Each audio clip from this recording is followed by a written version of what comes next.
Logi Zoo really well. I actually watched that. I skipped through the previous things.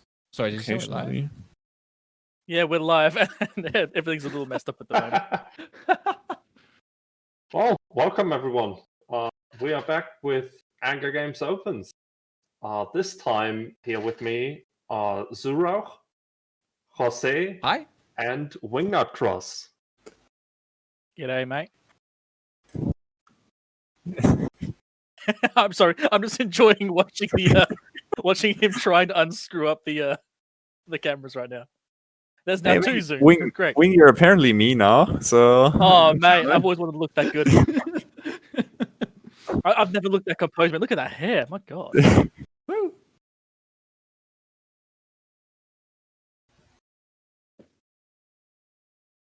Yeah, also, Jose's the one here not wearing glasses, the only one. No, sunglasses don't count, man. Oh, come on. They count. Come on. You need yours to read. I need mine to not be blind. Oh, yeah, because you have the sun rising over there at that time. It's a little nice and dark here and quiet. Yep, just unmessing up everything. It's great.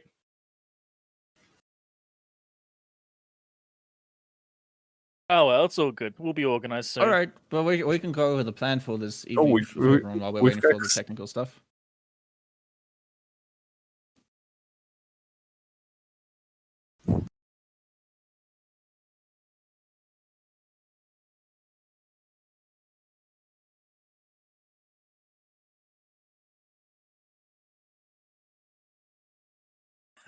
Good to hear. Am I looking like Zoo now? Because Zoo looks pretty damn good. I'm not gonna lie, it looks a lot better than I do. All right, well, do we want to start talking about the first bands or whatnot? Because I think we had a bit of a chat before the stream about them. Yeah. So, well, to kick things off, then, probably just to explain again to everyone, this is open practice. Everyone's open to watch, obviously. We have some teams that signed up for the Easter weekend to participate. They're hoping to get some practice out of it, and we're getting a bit of streaming. So, while it is still opens practice, when we say opens, as in it's open for the teams to join for a sign up, they will still be making use of the bans, which we will be using in the tournament as well. So for the first game, we're going to be having Fwaming Dwagons being the blue team and Jovco Mining Division being the red team. Jose, if you could just go over the bans that the teams have chosen. Yeah, blue team went with a Simi Onira's Windy ban in the first round versus Red's Ishtar, Balgorn, and Windy ban. So they read the last one, I think. And then we have another Barghest and Nightmare ban. So all in all, 4 pirate battleships banned with the Balgorn, the Windy, the Barghest, and the Nightmare. Armorlogi taken out with the Oniras. Both Guardian and Sarm still open. Simi taken out, and the Ishtar taken out. So, yeah, quite a lot of ships taken out, but interestingly, yeah, a lot of drone ships still open with the Domi and the EOS, for example, and the Gila. So, what do you think we're going to see here? Well, interesting ban for me is the Barghest being the bonus ban coming from both teams choosing a Vindicator. Therefore, with having an overlap, each team was able to choose an extra ban. The Barghest is an interesting ban for me because, well, it is an effective ship, especially in dominating the Alliance Opens in the bigger format, being able to field 3 of them. I would have probably chosen a Rattlesnake, because like you say, drones are open still. So maybe we'll see some Gilla's Rattlesnakes, although that's more on the expensive side, as we do have the teams warping in right now. But teams do favor the Dominics being a T1 battleship priced really cheaply for this and being really effective with the T2 drones in the tournament right now. I also think, like, on my end as well, the whole, like, Barghest versus Nightmare ban on the 4th slot, I find it interesting because they're almost, like, in a sort of way, they're kind of like a similar ban there. One's a self-control battleship. The other one is a battleship that can't be controlled. So it's like, it's sort of almost in a mirror kind of ban there, but for different ideas. I'm very curious about some of these bans. Both T2 Armorlogi's out, but they've left the other ones behind. So, Jose, why would you be banning on Neros and a Simi while leaving a Guardian and a Bassi open?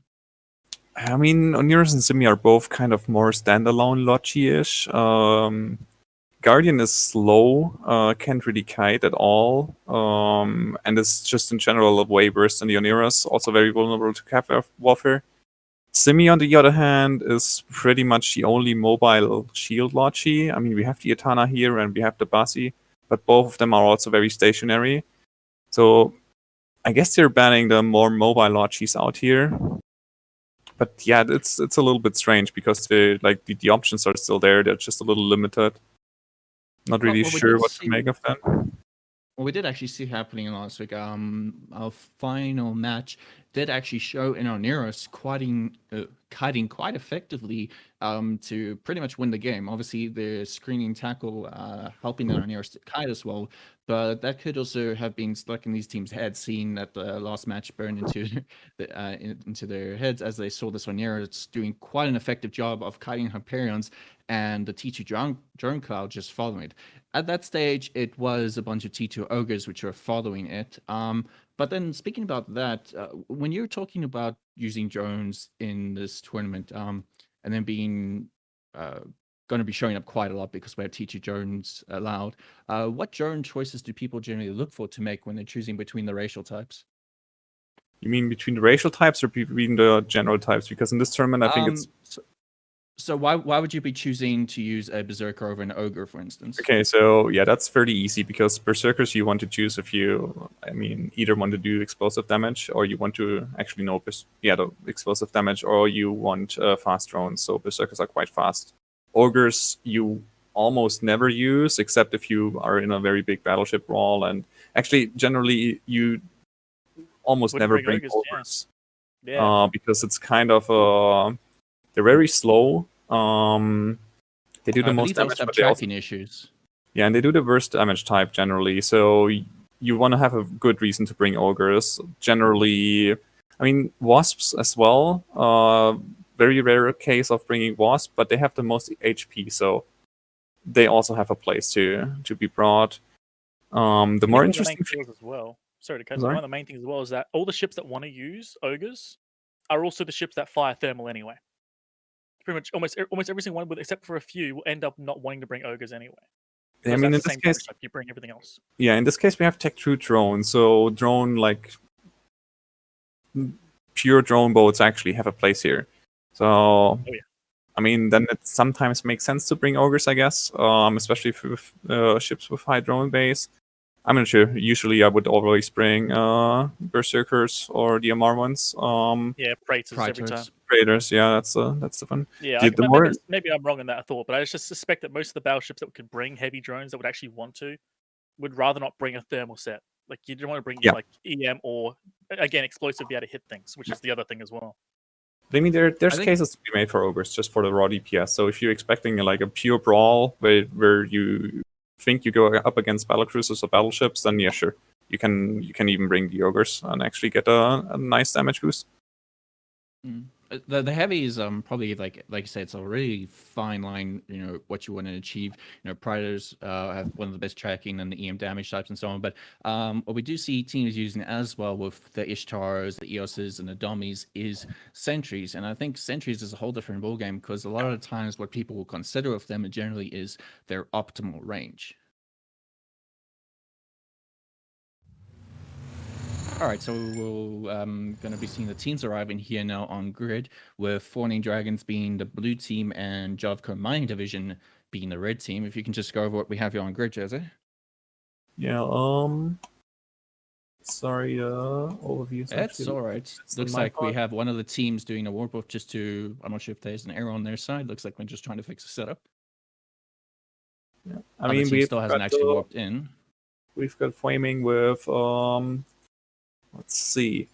They've warped in the Punisher real close. Kind of makes sense. So probably using it as a screening tactic.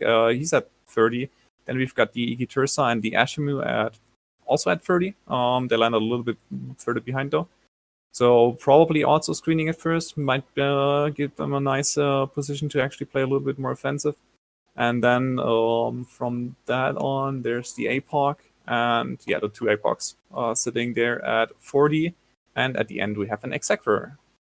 So very interesting team composition, standard warpins, I would say. All right, and we have the blue team here of Jovco taking the field now. They've also bringing APOCs, but they've actually gotten an upgrade for APOC Navy issues. They're also having a rapier, 2 jackdaws, sentinel stiletto, but looks like they've come in at the maximum range all together and grouped up. So it looks like they're going for long range tracking comp. While still saying long range, it will most likely be policies on these APOCs on both sides due to the awesome thing called Scorch ammunition. But right now, both teams have webs in the form of an Ashimu and a Rapier, although red team of Jovco probably has a bit of an advantage with this Rapier, although they don't have any Logi. Yeah, it's definitely going to be interesting how this is going to play out. I'm just trying to fix my... Oh, we have the countdown happening now, and we're about to set it off right now. So red team is probably going to try and see if they can strip some support, or maybe they can get a headshot onto that exec. Yeah. No, they're actually burning back. Blue team as well, trying to kite that out a little bit here. It kind of makes sense. The Sentinel on red taking quite damage here. There's probably going to be, depends on what choice he took for disruptors. Not being allowed to use scripts, his either guidance or tracking disruptors won't be that effective, but it is a bonus ship which can still, if he has the right choice on tracking disruptors, he could give these APOCs a very hard time on the blue side. Yeah, he's almost on now, so hitting structure, yeah, and he's gone. Meanwhile, the blue team is trying to shoot the Punisher, which is like a really poor choice. He's not actually doing anything here. Just burning Especially back. since they are on the Logi side where the Punisher is right now, so Exec should be able to keep it up. Although a lot of the reps from the Exec do come from its drones, which there is a drone cloud flying around the blue side right now, but that does mean that there's going to be a lot of travel time. So the Punisher is going to have to be careful of not outrunning those rep drones if he gets into serious issues. In the end, it's a Punisher. It's not going to actually take that much damage, especially not if it's not tackled or locked down. And like they don't gain anything at the moment from shooting the Punisher. Meanwhile, the Ashimu is burning in now, trying to get tackle on what looks like the Jackdaw of Blue Dagger, which is also taking quite a lot of damage already in 2/3 shield. Yeah, they've already volleyed off one of the other Jackdaws already. So while it looked like they had a bit of an advantage of this, that Sentinel and the Rapier, with the Rapier longer range, what I want to say is that they actually don't have any links to make those webs go even further. So, and it just seems that they're slowly losing their support, which will eventually lead to quite an uphill battle. Rapier now already also going down in shields. Meanwhile, they're trying to kill this Ashimu at least, which is pushing in, but they're like, it's a very heavy armor ship. They're not actually doing that much damage to it at all. Jackdaw down now. Meanwhile, Rapier already in half shields. I think the Rapier is now going in for some long range webs on what seems to be the Tursa and the Ashimu, but it's way too little too late. Ashimu actually hitting half armor almost, so there is some damage. Well, we but see not the the rep rep John Cloud arriving now as well. So we have rep bots traveling over to the Shimu. Interesting for me is the Eros on the Fwaming Dragon side. Looking at it, looks like it's equipped with blasters, but he hasn't committed at all. Not saying he needs to. He's probably made the correct decision of not going in, considering that there was a Rapier on opposition side, and probably just looking to either counter any light tackle which might have potentially come in, or just there's no reason to risk losing those points as well. So Eire's not really doing anything, just been hovering back as the XX starting to take armor down. Yeah, exactly. They're actually trying to shoot the exec now. Drone cloud is coming to the exec. Target painter from the Rapier also on the exec, and the exec is actually taking a lot of damage. So it's repping, probably a single rep hit, but as soon as it runs out of haste, it's probably gonna die. But here the Rapier now just bites the dust quicker. So it's probably the... That might free up the exec to tank a bit. Exec's most likely AB fit, I believe. Is that right, Jose? Yeah, it's AB fit. It's apparently wrapped now. At least it's going very slowly. Maybe it's also... No, it didn't. Actually, no, it's picking up speed now that the web drop. It's and even more rep bots arriving now. Yeah. So that seems good. So a risk that the tank, blue team was running here, like the Shima was likely doing the correct thing, going forward, taking advantage of his long range web to secure some kills on those jackdaws, which was fantastic. But the problem, and that's likely why we saw the exec get so low, is that they're relying on a lot of their drones to do the repping right now. The exec even having a bigger drone bay than the Ogre and an advantage to the rep drones. So while their rep drones were keeping the Shima up in front, as soon as the exec was taking damage, they suddenly had a huge risk there where they had that travel time that they had to rely on to get that exec back up. Luckily, the exec survived, and he's doing quite well right now as the APOC on the red team is going down. Yeah, they're in a perfectly comfortable position here.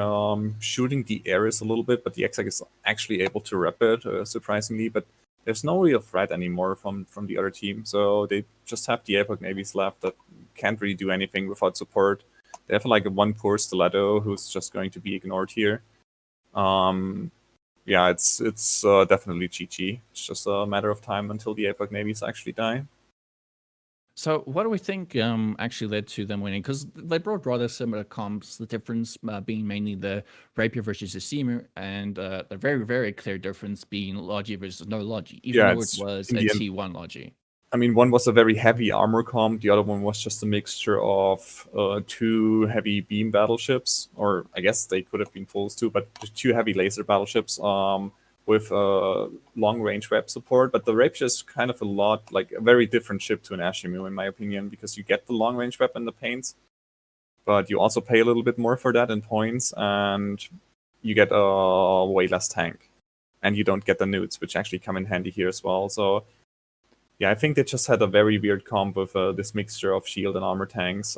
Couldn't use the rep bots, didn't have any Logi to boost with that, and just in general had in my opinion, worse comp, and you don't get that much for paying for Apoc navies compared to Apocs. So yeah, I think they just lost on the comp alone. Yeah, I believe that the T1 APOC used to have a capacitor bonus, or maybe it was the Navy, but they've uniformed them now that both of them have an optimal and a tracking bonus. I mean, the Apoc Navy is still a way, way better ship, just in terms of slot layouts and everything. But in the end, if you don't have any Logi, like you just die in the end. And now, Salt in the Wound, we have an EC cloud covering that APOC Navy, and all these high slots would have been dedicated to guns, which means you won't have any smart bombs to clear off those drones on the APOC. Yeah, both ships interesting choices in a open drone meta, I would say. At least where drones are very possible, because both they both can't really use smart bombs effectively. They're pure damage ships. Very susceptible to newts. I guess that explains the Balgorn ban as well. But the Getten would have, for example, still been open, and I guess the Ashimu can also do some hurt in the longer game here. Not that it mattered in this case. That is most true. And they go down here. Looks like the blue team pretty much has a clear victory, only losing the Shimu. Probably wouldn't have lost it, but it looks like they were more concerned with keeping the Exec up, and the drone cloud was staying around the Exec as the Shimu is slowly bleeding. But still a very clear victory for blue team of Phony Dragons. Yeah, in the end, it's was a very nice match, very well played by them. Yeah, GG. Yeah. Yeah, Oh god, the overlay's bugging again. You got two of me now, boys. Yeah. Yeah, it's definitely my fault. All right. That match though, like, it's kind of weird because when I first looked at that, it looked almost like a mirror comp in a way. It's like they brought like similar ships doing similar role, except for the Logi, but their comp intent was entirely different. Like, and that's how you bring Apocs there, by the way, is you bring them with Logi. You don't bring them without Logi because then they die. The only thing they can do is outlast.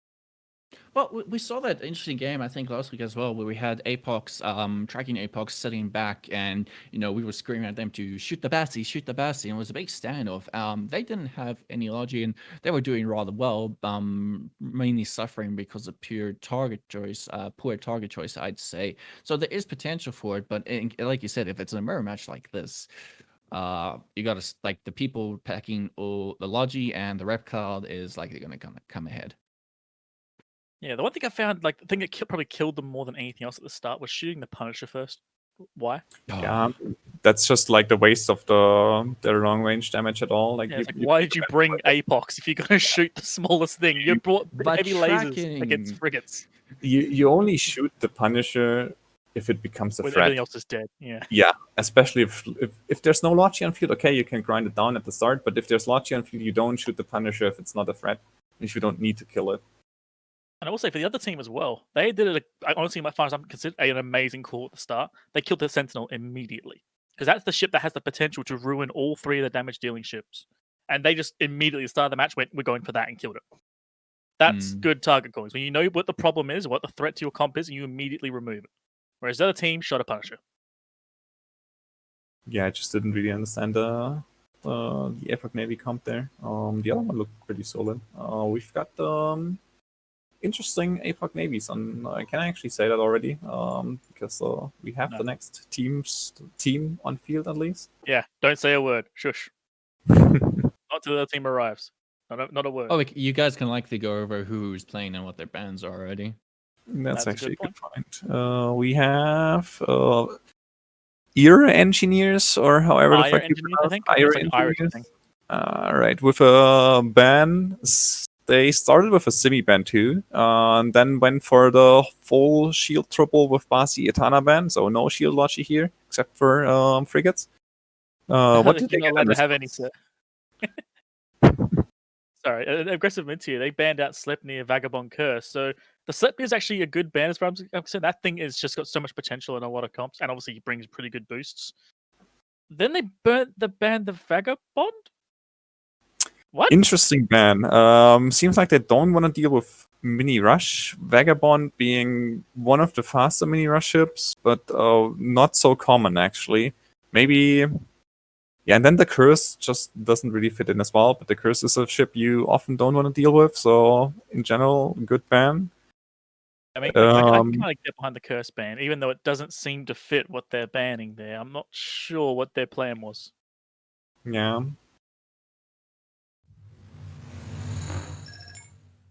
Okay, this time I'll try to actually have my overview correct set up. Good luck with that. Overview is correct is not something we do well here. You're welcome to look at MOTD, by the way, in Corp. I got one. Yeah, it's the standings actually that are a little bit of an issue, but it's fine. Yeah. Okay, both teams are actually on field. Let's look at the comps. Oh my god. Very Is that Fly interesting. Killer? That looks like Fly Killer to me. A Fly Killer with, I guess I Except can. Epoch Navies. Never mind. The Epoch Uh, Navies. Fly Killer with Epoch Navy. I wouldn't call that Fly Killer. I mean, if you remove the Epoch Navies, it looks kind of similar. It's very similar to the comp we saw before, which is without the Rapier. So 2 Epoch Navies, 2 Jackdaws, 2 Orphuses, and a Skybreaker for red team. So that's aggressively Midtier. And it's an interesting idea behind it too, because you can use the Jackdaws and Orthoruses to remove small stuff, and just have the Epoch Navies just shoot their battleships. Even if you don't have good tracking, it doesn't matter. It's a battleship. Yeah, I assume the Skybreaker is just tanky as either tackle Super or tackle, screening. As the match starts. We have on the other blue team, okay, we have an Ikitrissa and a Sacrilege as front line. Then we have 2 Crewers, a very interesting choice that are burning in currently, and then Oniras and the Ponti sitting in the back. So yeah, let's see if the Crewers can actually survive. And notice the Oniris is already getting pounded as well as both the Crewers. Yeah, one Crew Oh, already oh, down. Oniras already in 2/3 armor, almost dipping into half now. Yeah, those Crewers came against the worst comp for them to fly into. Yeah. All the light missiles in the world. Getting pounded by the Jackdaws now, and it's that, but the Oniras is still alive, funnily enough. Meanwhile, they're And interestingly, rushing they did their the job. Navy. They did their job too, because the Hyperion is now on top of the Epoch Navy. So, like, they may have died for it, but they did like the intended job there. But here goes the Oniras. So Wow. that is a bad trade against just a single. Actually, the Epoch Navy is eating crap here. It's almost in structure. Meanwhile, the Ponti is getting killed. The drones are actually getting on it now. Yeah, I think Epoch Navy might be structure. Yeah, it's a structure tanked Epoch Navy. Very nicely played. Super tank brick thing, yeah. It's just a prick, yeah. Yeah, see, yeah, it must be structure tanked, or they're not applying any DPS. So next ship is going to be the Ikitursa, next target ship here. Already almost in half armor, so they're not even gonna trade this Epoch Navy for it. And I'm loving the target point too. They picked up all the small stuff, all the stuff they need to kill, and left the tanky things to last. The Sacrilege and the Hyperion. Don't even bother shooting those. Yeah, I mean the Iki can also tank for a bit, but they're gonna lose this Epoch Navy. But then it's still the full team versus Hyperion and the Sac. They're not gonna actually win this. What's Quick the match. point of maybe it's just as tanky? Quick match. I think they probably played this a little bit wrong, but in the end, just the light missiles were always getting rid of the tackle, and the Oniras just couldn't full range enough, I guess.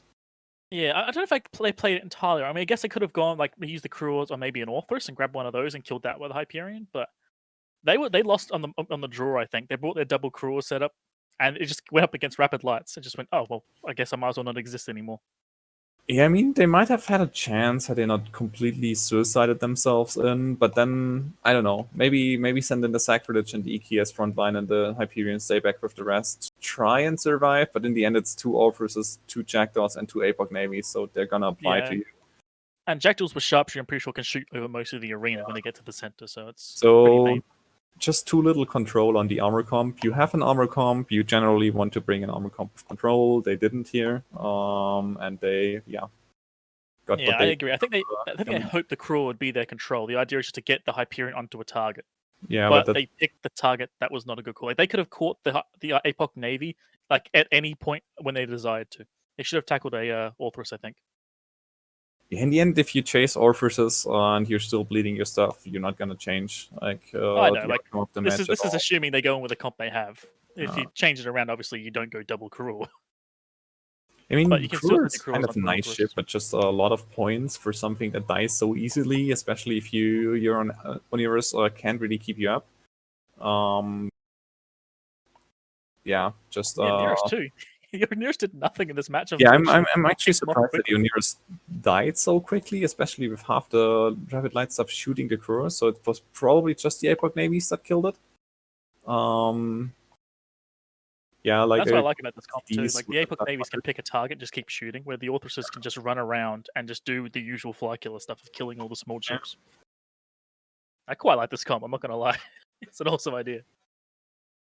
Yeah, it's interesting, but I think if you have some tracking disruptors, I guess it also explains did the curse ban actually come from them? Yeah, it explains the curse ban because you do not want to have a curse here. It's just gonna make your Apex Navies useless. Oh yeah, and I can even turn up the props of Orthreses if they got really lucky. Yeah. So Also, kind of why not risk it? explains the Sleipnir and Vagabond ban because they do not want to have a like full mini rush against them, even though they might still win. But yeah. And Obviously, I think the Hyperion. last ship just died, so match is over. GFs and local. Yeah, it was a very clear match again, so just as the first one. Yeah, they lost an Apoc Navy for it, so at least they got something. But that was kind of lost the moment those fleets warped on grid. There's nothing 2 Cruels can do against a full set of Rapid Lights and light missiles. Yeah, not if they just burn in. I mean, even if they burned away, I don't think they still would have I mean, if died. they're- Jackdaws if still would they're- have hit them.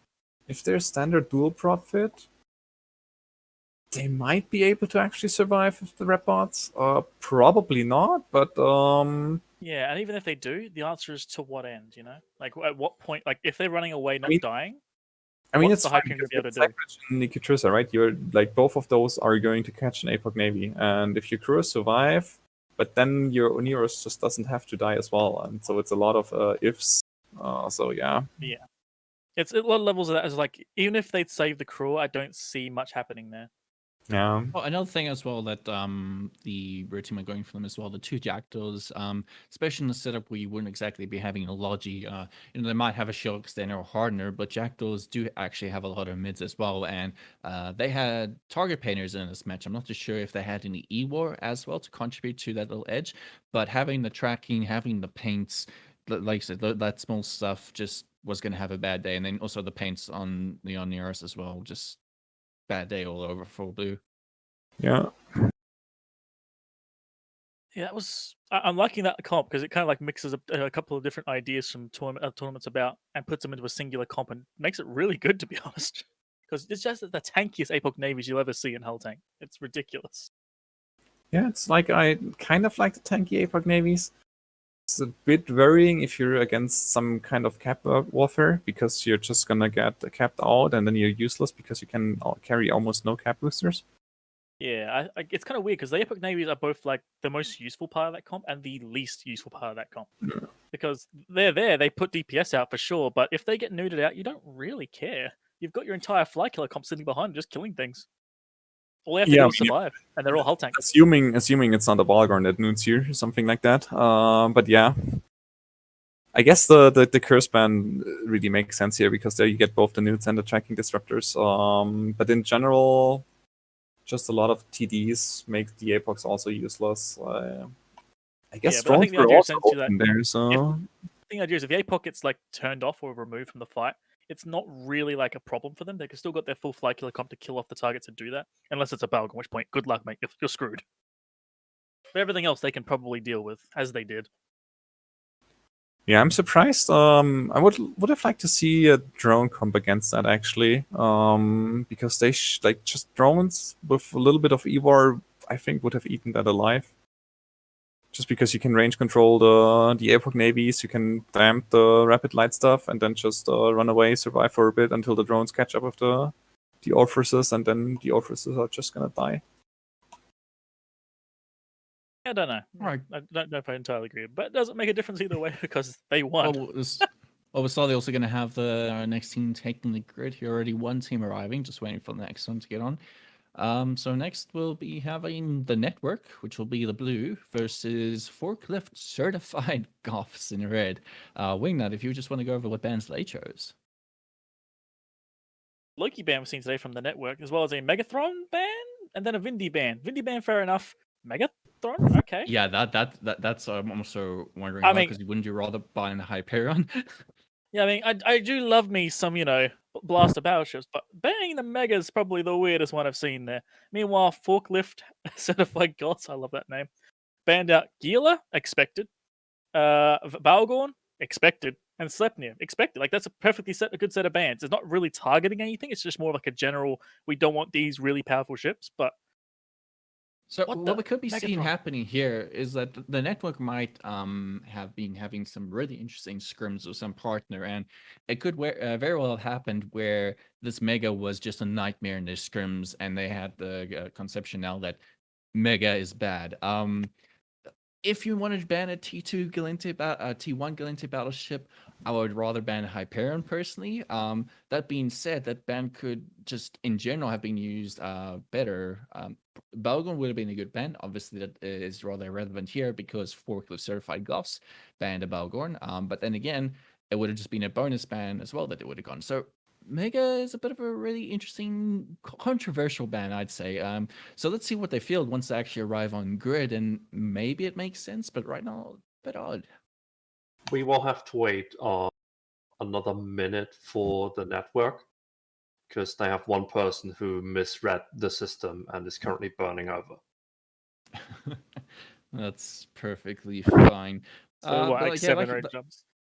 Yeah, but like you said, when that from Forklift side, Gila, Balgorn, Sleipnir, rather expected bans, all pretty standard. And I also think those bans don't really give away too much what they might be going for. They've left quite a lot of options open still. They could go the opens meta today, what we're seeing are the APOC route, or they could be going for a drone cloud. I don't think we've seen a drone cloud quite happen yet. The only drone clouds we've really seen have been armor bots all over the show, and then some bad-mannered EC cloud at the end to make a APOC stay even worse. But we haven't seen the classic T2 or Sentry snipe setup.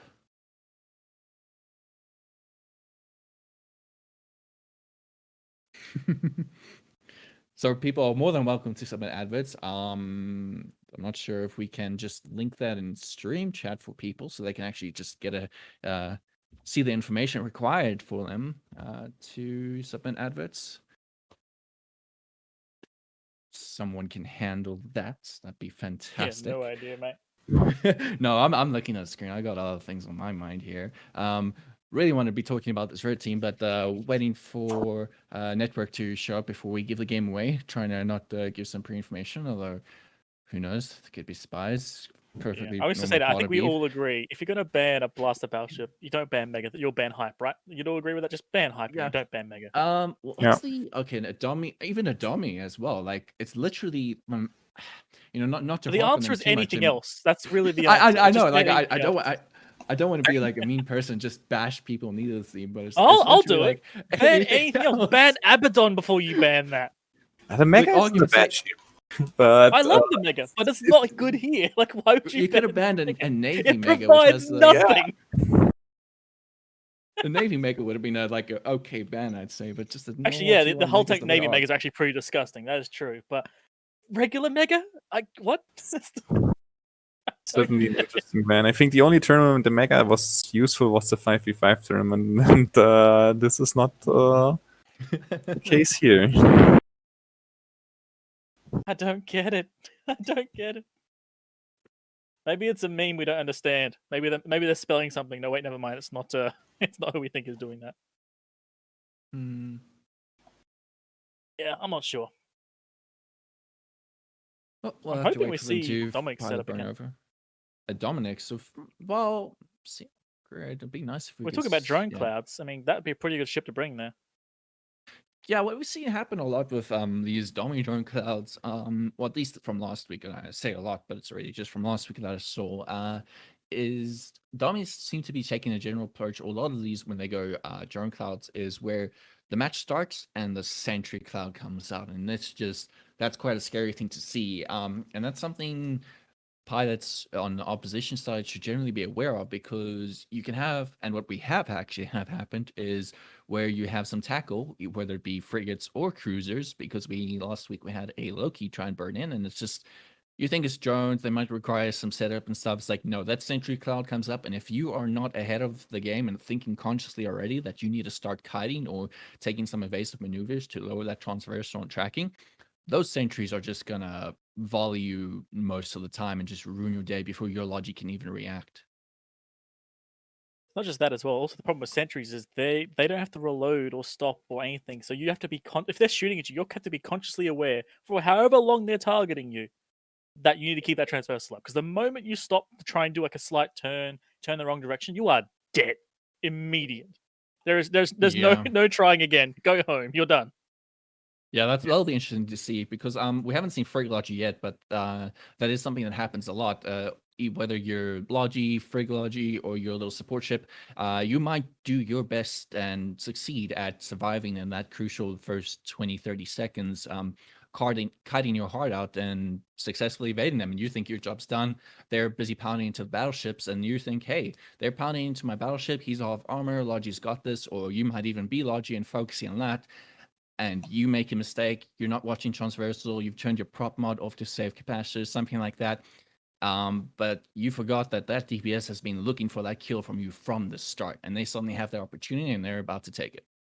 As we finally have the network arriving on grid, and we'll hopefully have them warping down, but we can probably go over their picks right now. So the first team that already arrived, Forklift Certified Goths in red, they have 2 Tengus, which are ham-fit, no ECM, Basilisk, Jackdaw, Naga, and Hyena, and a Kitsune.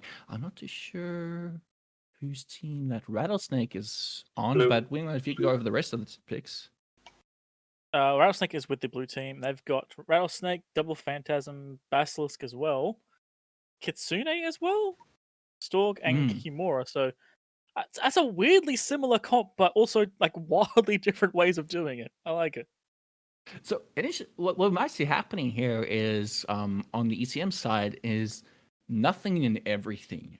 Because of how ECM changes have happened, is if that one Kitsune on either side jams the opposition's Kitsune, the Kitsune that's quote unquote jammed is still able to lock whatever jammed it. So it cannot lock that Kitsune back and jam it. So we could see a whole lot of nothing happen at the time while these 2 Kitsunes are just stuck in this 1v1 tunnel match, until either one's removed from the field or some awful RNG happens. So normally I would say ECM comes in pairs. Kitsune, I would say, might be an exception of this, because what we'd have is these ECMs would kind of tag team each other. So let's say there were APOCs on the field, the one Kitsune would jam one APOC. It's like, oh no, the APOC of ABC is shooting me. Kitsune 2 goes, don't worry, I'll jam it for you. And they kind of tag team back and forth, as we do have the countdown starting. Interesting warpings, I'd say. Oh yeah, I also would say I love that now ECM boats have to suffer other ECM boats. This is perfect. They all get to suffer my pain. But So yeah, definitely we- interesting warping. Double Phantasm warped in somewhat closer for the blue team. That's honestly pretty good. But all the light ship warped in front on the other team. Why? The match is on the go. Both teams looking a bit slow off the start, but not the end of the world here. What's that Bassi doing? And look at that Kitsune shot straight through into armor. And he's got Yeah, transversal. He's all good now. Oh, no, but he needs to keep paying attention now, unfortunately. But Kiki having its shields go up and down and up and down. Looks like they're splitting damage. So maybe if they focused on one of those, they would have either gotten the Kitsune or the Kiki down. But the Kitsune is still in hot water right now. So he mate. has to keep focus. Watch this poor Naga. I think it's a Naga at least. There's 2 Wasp 2s coming over from that Rattlesnake. If he's going after the Naga, he's going to be dead. Oh, It's going to be looks dead like in no. moments. Yeah, they're Sorry, on the it's not the Naga Naga, there right you go. now. And there goes the Kiki That's going down. to hurt. Yeah. So Bass Interesting is that they're trying to picking do up the his Naga best first. keeping That's the a lot of Naga. DPS. Sorry, go ahead. No, it's cool. It's like you said, the best is trying to keep that Naga up right now, so suffering. Well, blue team's getting all the. They still have a bit of a hard on for that Kitsune, but it's going to pay off eventually. Like we see him dipping into destruction now. Kitsune being an electronic attack frigate, it doesn't have a lot of buffer, relying on its electronic warfare suite or its speed to mitigate a lot of that damage. So when it does get hit, like now, even if you have reps on it, it just does not have enough buffer to survive. So both Kitsunes off the field. It's a bit of a slug match now. And there's so much split damage going on. I just noticed that the Tengu of Senia Dragmire was literally inside the opposing team's comp. It was just in the middle of them, and now it's being shot into half shield. But by the time they get him low, look at that. The Bassie's already next to him, and now putting out full reps onto him. So that was honestly And a they've pretty already good lost bait. the Phantasm at this stage. Yeah, that was a pretty good bait, to be honest. Made them split the DPS on different targets, and then this Tengu's just right in front of them, just baiting them to shoot him, and they fell for it. Yeah, they've already lost one Phantasm, looking to lose the second one, and there it is. Phantasms looks like it was their main form of tackle, but just not enough right now to punch through anything. I mean, that Tengu is still going to be taking a lot of damage from a Rattlesnake with its bonus to both drones and missiles. Looks like it has rapid heavy missiles on the Rattlesnake, so I think what's happened right now is we're seeing a reload occurring from the Rattlesnake, which is why that Tengu is hovering at very low shield, but that Bassie is really occupied and keeping this hyena alive right now, so once that Rattlesnake comes with reload and he focuses on that Tengu, it could be gone, although the Rattlesnake is probably going to lose its Bassie support soon as well, as it's just lost more. I think the Tengu's going to be perfectly fine, because at this point the Tengu's just outrunning the Wasps. But no, Well, they're coming back in again. Well, Let's say that. Oh, he could be coming back to his death. I mean, Rattlesnake does have an immense damage bonus to damage output, but unlike its counterparts like the Barghast or even a Raven, it doesn't have a range advantage. So while it does have rapid heavies, which are firing again right now, a kiting it is quite an effective option, because the only way which would be able to apply at range is by having sacrificing some mid slots. But we also see some shield bots keeping the Tengu alive right now, while that Rattlesnake is doing a very bad job of living. Yeah, that was a brutal match as well. Like, that was perfectly done. Like, the Rattlesnake tried to put drones onto the Naga, but the problem with the Rattlesnake, of course, is you have to wait 50 million years for your drones to finally get on target, at which point half his team was dead. Oh, that's actually a very good point you raised, because that could be one of the huge issues they're having with damage here, is you have heavy drones which needs to go out, reach the target, start applying. Well, your rapids might be shooting or not shooting, so that's not syncing up. Then you have rapids going on a reload while drones are traveling, so it's all this damage on paper, but actually getting to apply to a target at the same time, you just overwhelm logistics, is a very, very tall order at this stage, I'd say, with this kind of setup. Yeah, Yeah, Rattlesnake bleeding destruction now, and that Tengu is just comfortably tanking, just like you say. It was just, they might have been, the known was a reload, or they might have been doing some bad manner baiting there, but red team forklift certified Goths, your favorite name, coming out ahead.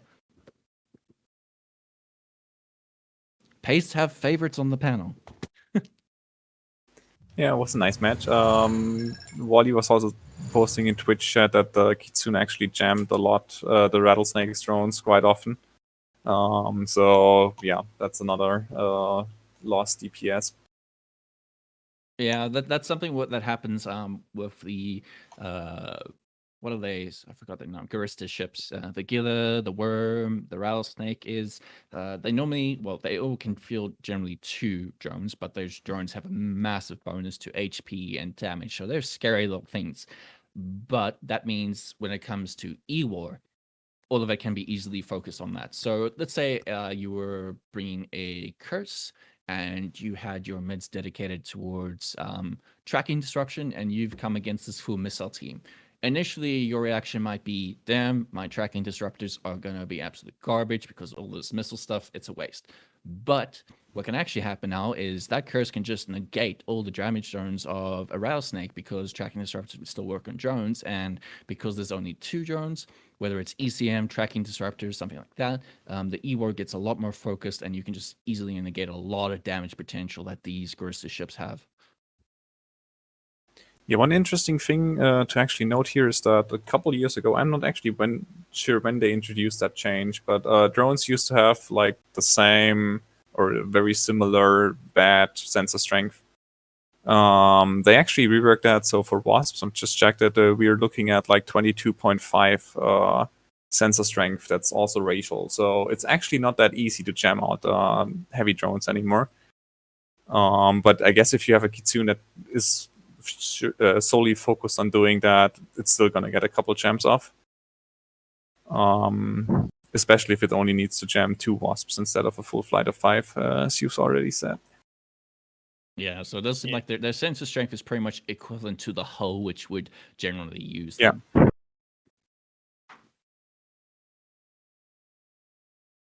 I don't know what else to say to that match, to be honest, because that one was just like clean, clinically just removed their entire team.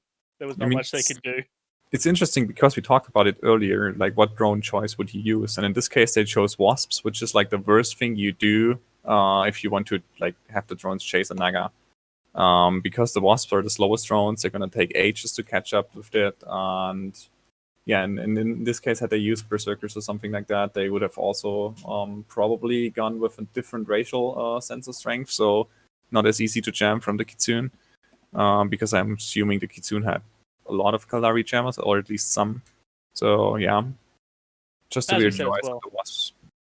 As we said, well, also can actually get to the bloody target in time. It took like what, a good minute for the bloody drones to get there. Yeah, I think a lot of people get dissuaded when they see like, hey, it's a Naga, hey, it has shields. Explosives are bad against shields. So they kind of just think about the damage type, where it's like you have to consider it doesn't matter damage type. The fact is you have to get damage onto them. So whether it's explosive or EM or whatever, the fact is you still need to get the damage over there. It doesn't matter if you've chosen the best choice against a resistance type. If they don't get over there, you're still doing 0 damage. Yeah, I heard so many times people were like, "Oh, well, this is the right damage to bring." Like, yes, but you can't bloody use it. It's Dominic Navy syndrome all over again. You've got all the damage in the world, you can't bloody use it. And we already have the next team arriving on grid here. Yep, just trying to load in.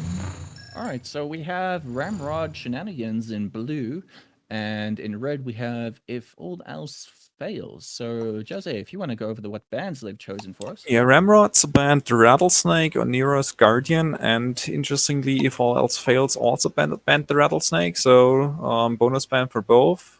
So Ramrod's banned the Sarm as a 4th ship. So we've got full Armorology, at least Cruiserology bans, and the Rattlesnake. And on If All Else sides, we also have the Rattlesnake ban, obviously. And then the Bargas, Paladin, and as a bonus ban, the Nighthawk. So completely different set of bans. No Armorology on field, Bargas and Paladin out, and the Nighthawk as well. I guess that's just something left over from last Alliance Open. What do you think about those bans?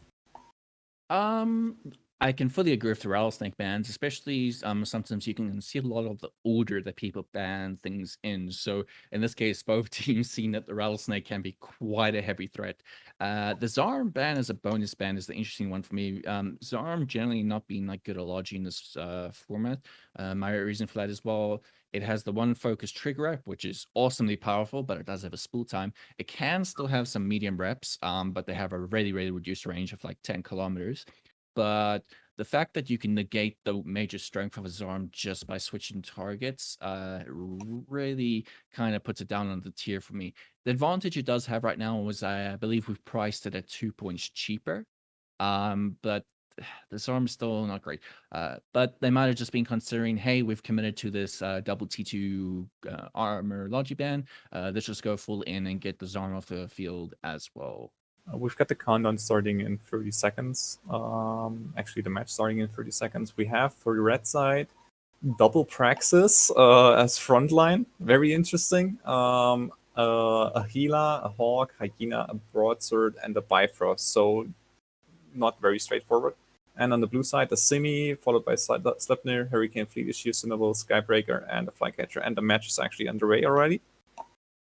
So these practices are rapid heavy missile fit, and they're dropping Vespers out. So, and some Priders as well, but a mix. But the Hawk already taking some damage, looking to strip off the tackle from the red side.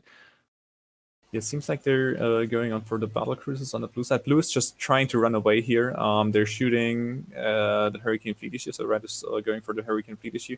Skybreaker just sitting there doing some nice job in screening the Praxises at least. Actually, I think it actually screened the Broadsword off, so the long-range scram of it isn't going to be that useful. Meanwhile, yeah, Blue just trying to kite away as best as possible. The Synnable is getting close to the boundary. No, it's turning around. Very nice. Scimitar is keeping that Skybreaker alive. The Skybreaker just sitting in the middle of the red team, throwing his scram around, keeping the Broadsword locked down. Finally getting shot now. So interesting. I'm not too sure what's been keeping up the support on the red side. Looks like he was actually a local booster on that the command essay, which is interesting. But most of the support's now gone, leaving the two Praxises, which is one of the biggest and slowest battleships in the game. It looks like they actually, they do have prop mods here finally activating. So they're still going to have a hard time catching anything, especially Cinnables, although I'm not too sure what weapon systems we have right now on the Slips and Cinnable, but I'm going to guess they're ACs. Actually, they are RD, so they can quite effectively cut out these Praxises once they get rid of the Skiller, then not having to worry about any drones chasing them. The Broadsword obviously still being the one major threat, but just having to deal with two Praxises and a Broadsword, well, you still have most of your DPS and Simi up.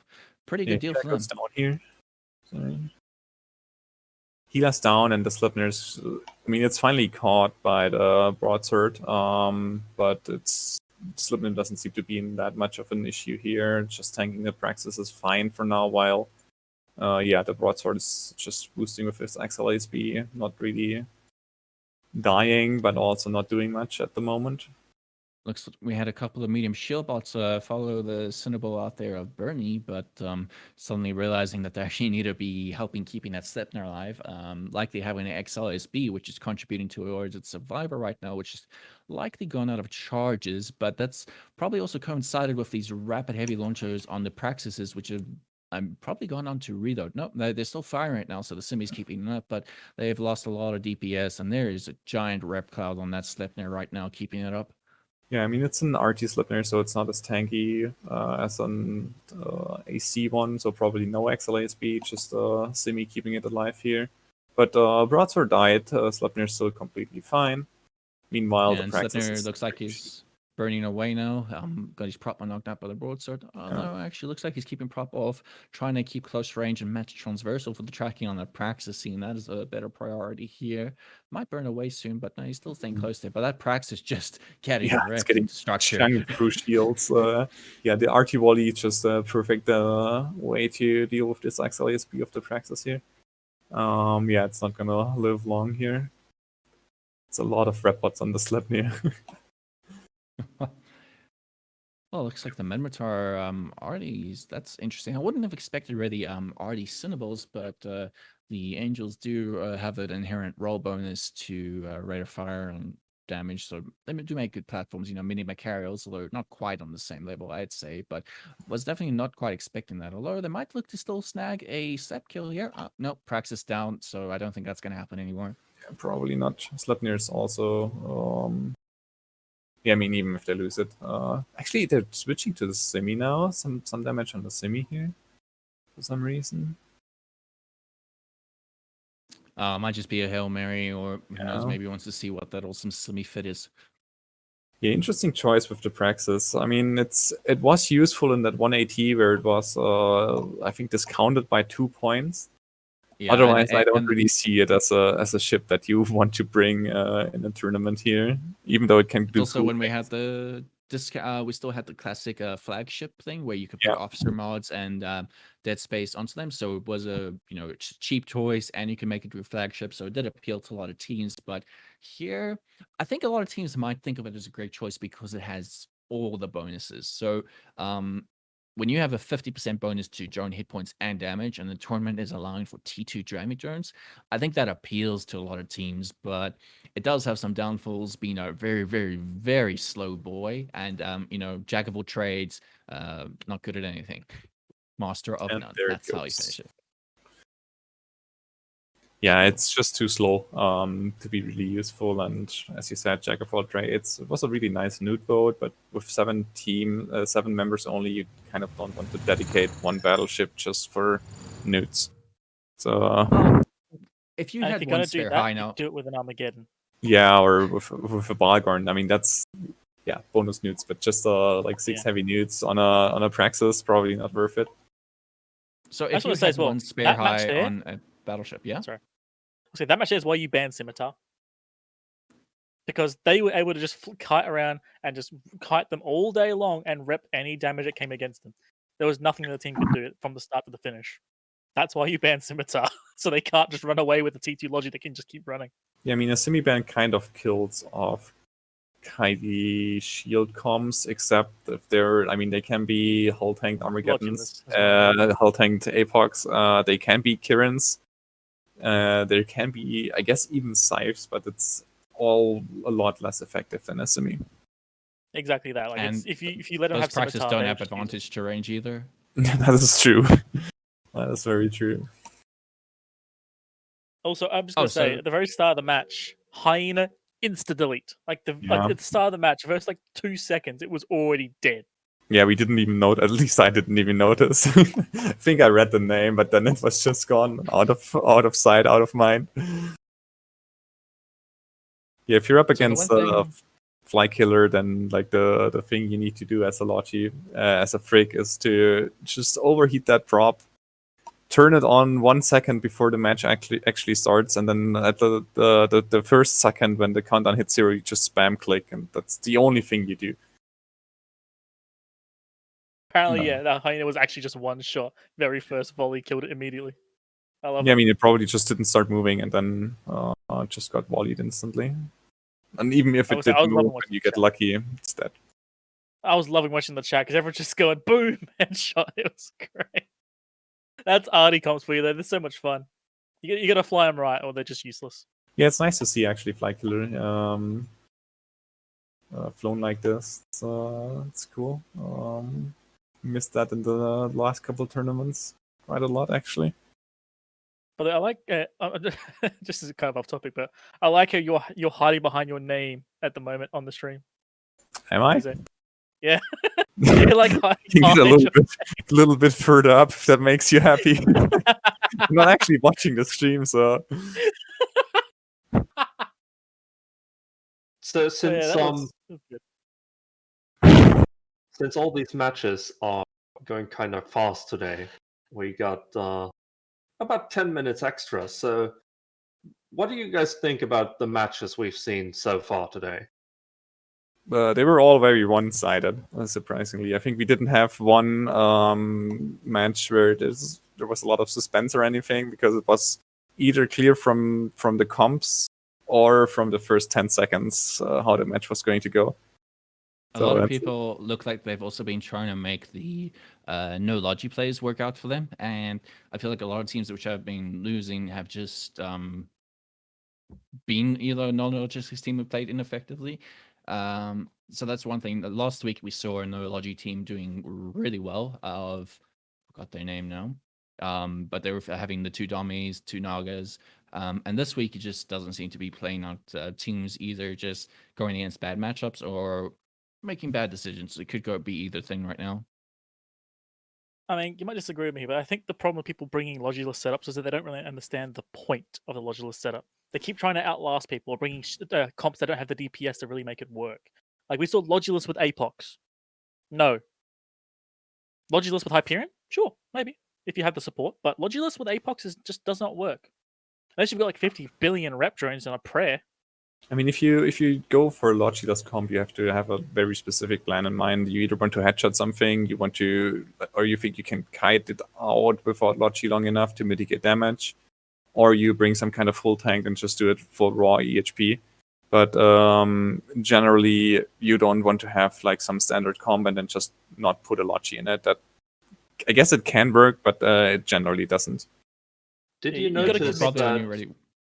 that today we had 4 matchups where one team was bringing damage drones and the other team was bringing Logi drones, and the teams with Logi drones all won.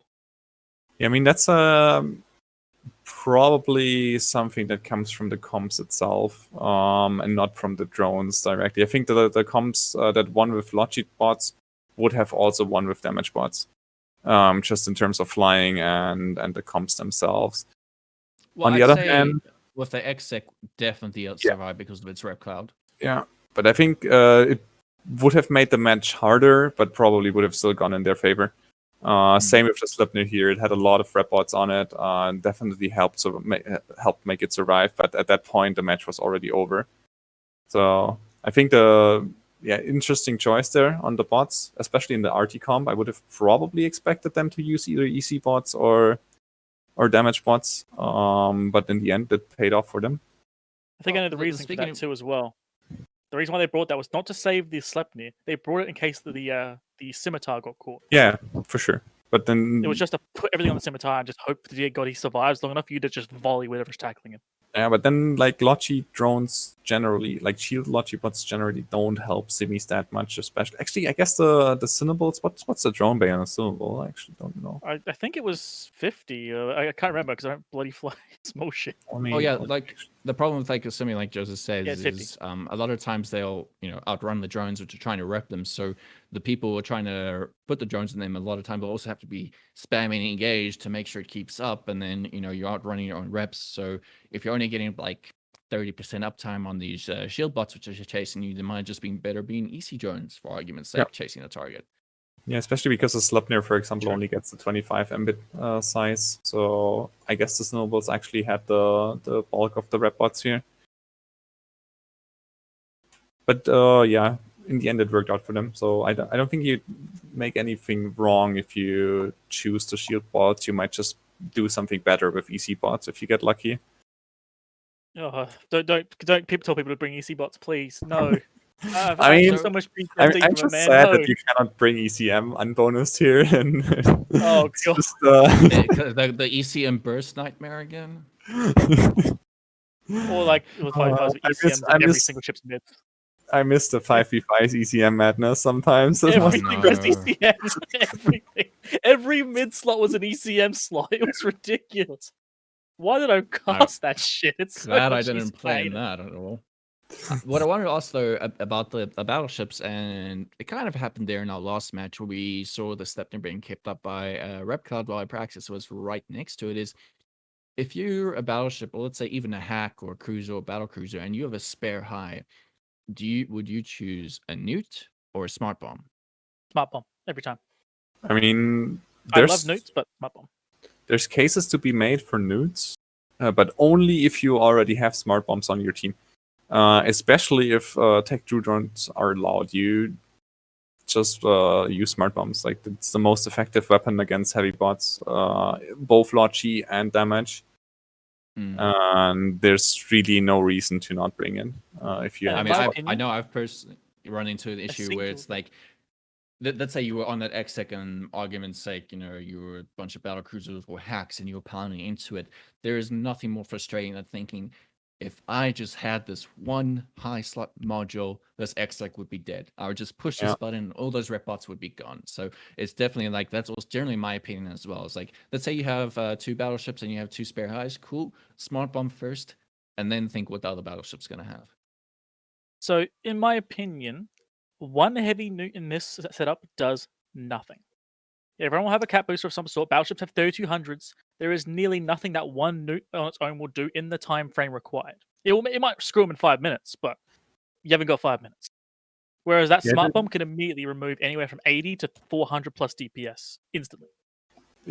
It depends, I guess. In general, yeah. Like if you don't have a smart bomb, then you're generally fucked. But the newt, like even a single heavy newt, can actually help a lot, especially if the match drags out. But if you don't have a smart bomb and you have a newt, it's not going to help you a lot. That's true.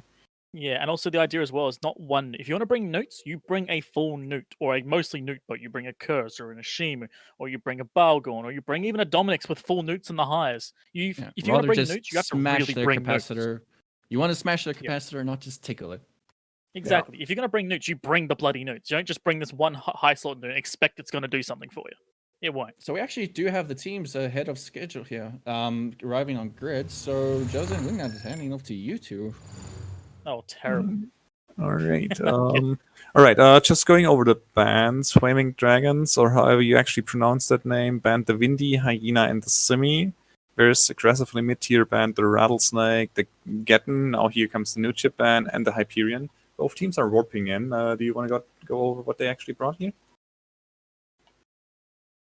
See, I can't remember the name of the tank. I think it's aggressively mid-tier. Brought Double Deacon, Draugr, Astarte, Tempest, and double Ashimu? Yep, Yeah, okay.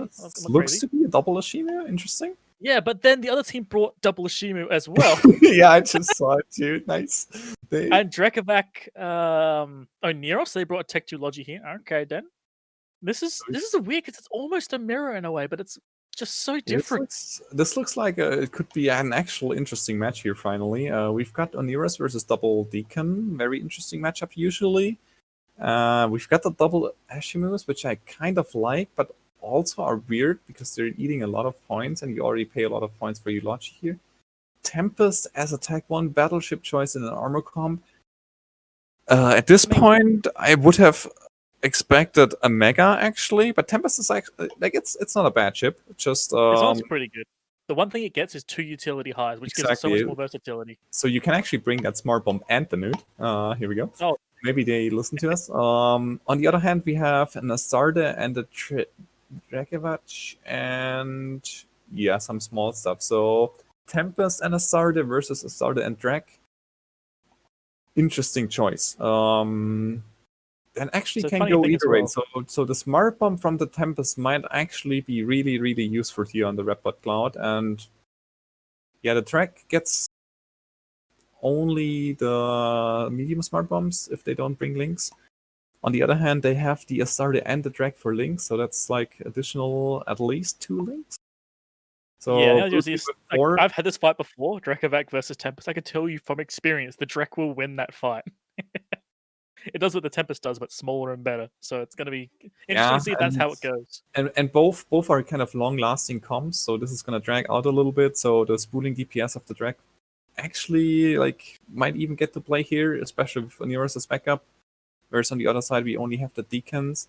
Yeah, I'm thinking this is going to go in favor of the blue team here. We've got red burning in though.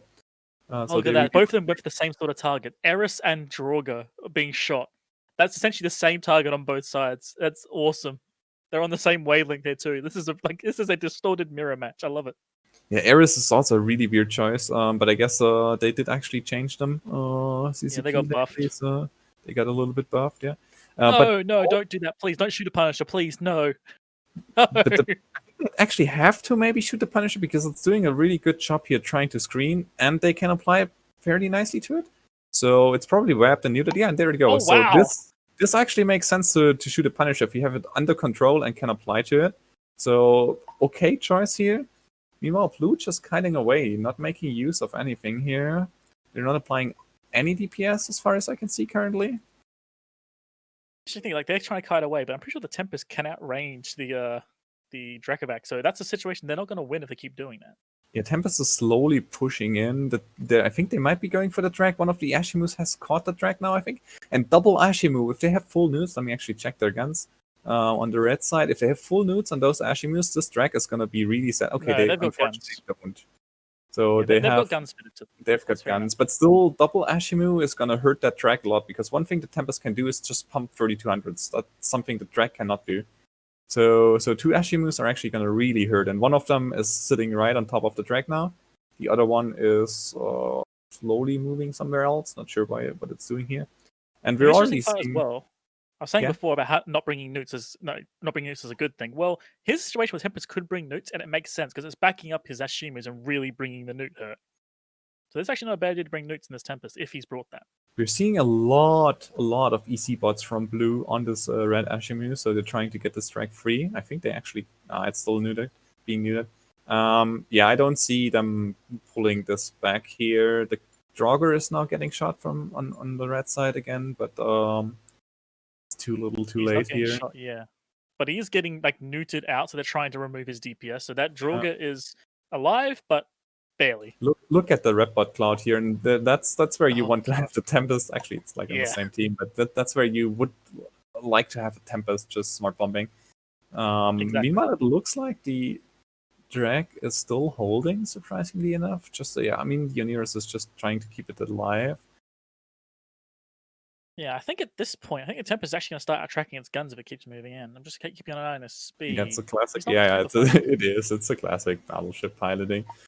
Just Control space, my man. Control space. Stop moving. Should have controlled space like 10 seconds. Actually, probably half a minute earlier because you don't want to be that close to drag. Oh yeah. But it Interesting. doesn't They're actually matter. the Dracovac and the Eris at the same time. So now Yeah. that Logi's got to pick. And that's a good choice right now. That he has to pick the Dracovac. They can probably get both now because he's now distracted. There goes the Yeah. Dracovac, and they get the Eris as well. No, the Eris dice as well. Yep. And there you go, perfectly done. Starter, meanwhile, just sitting there.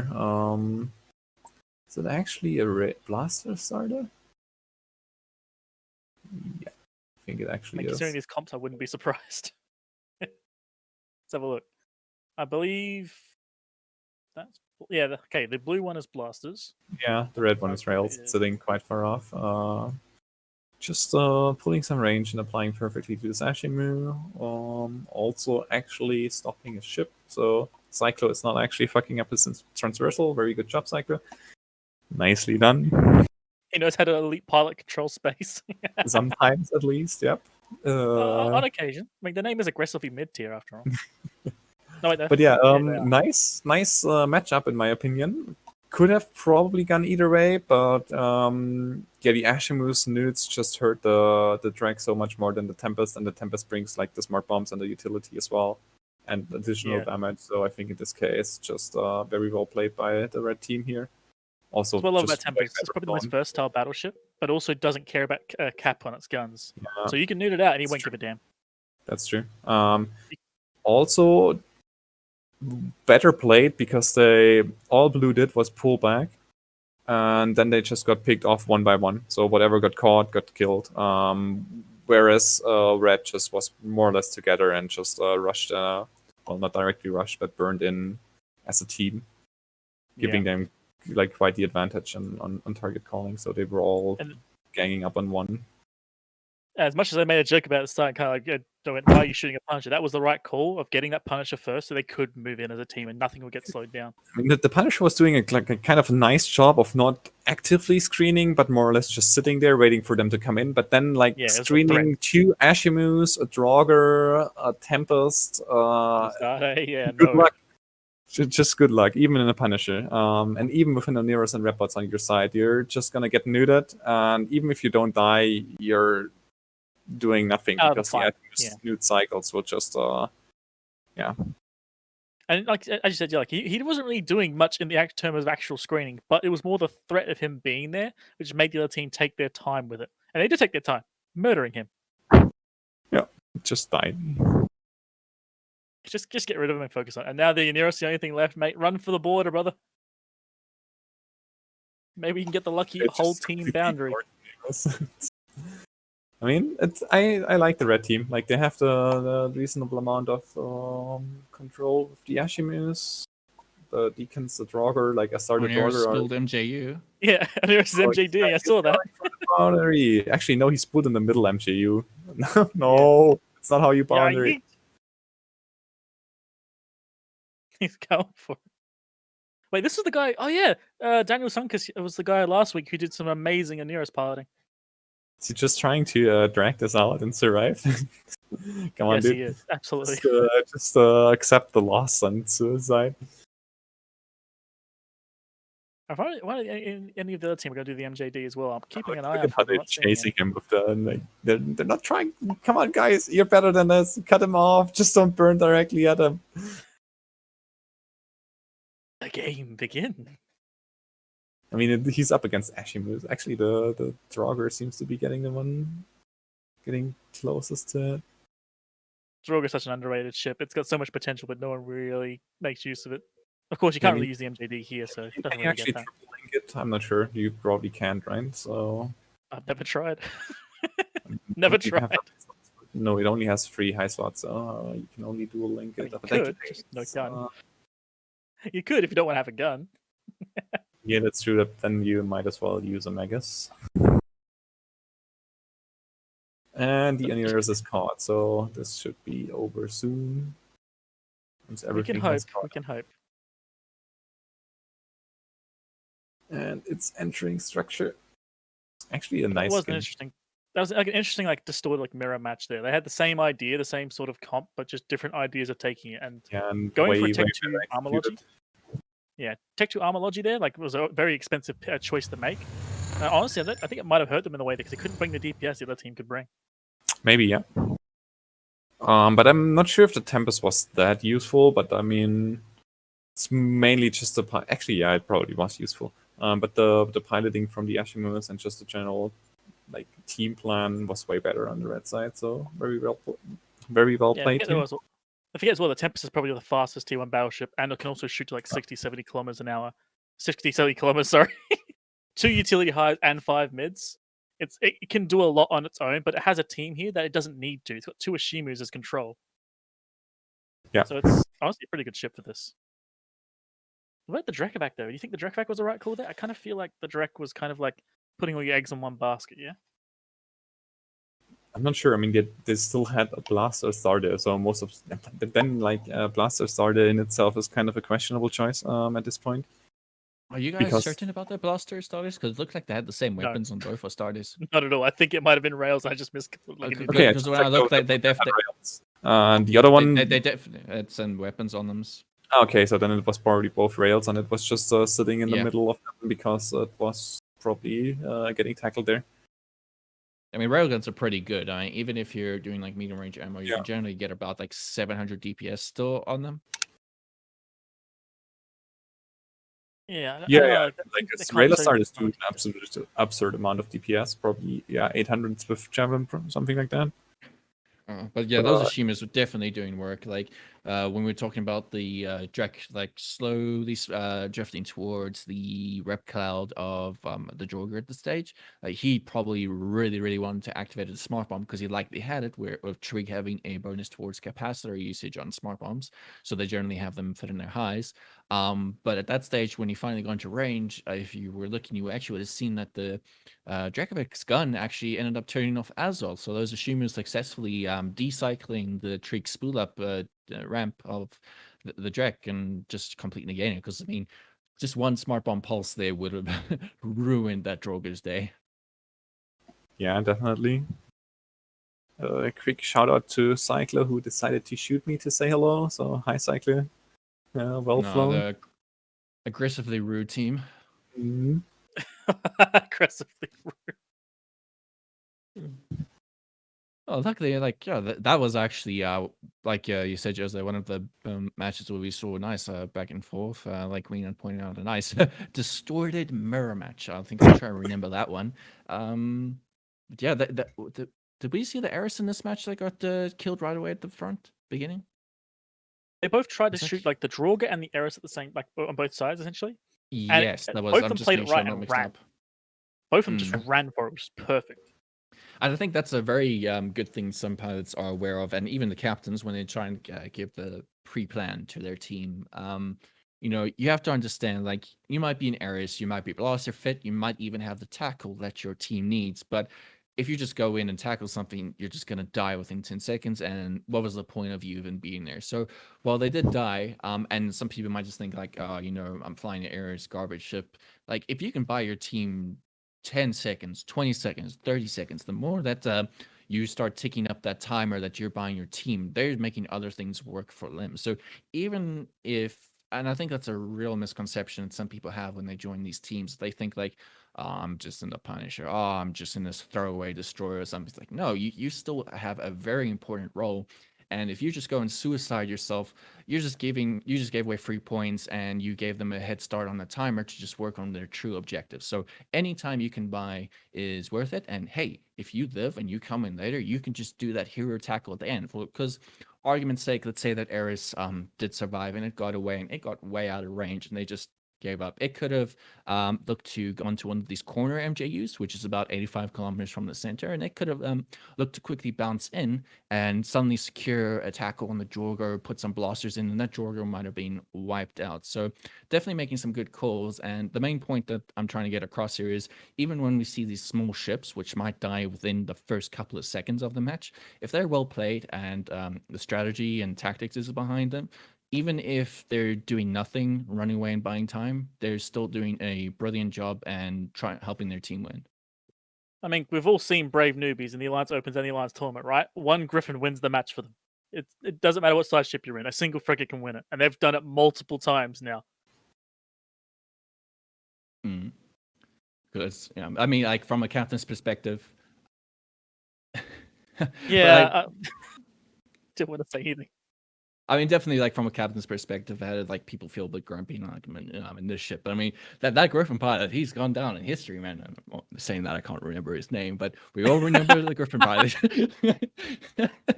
What in history is that Griffin pilot? Don't know his name.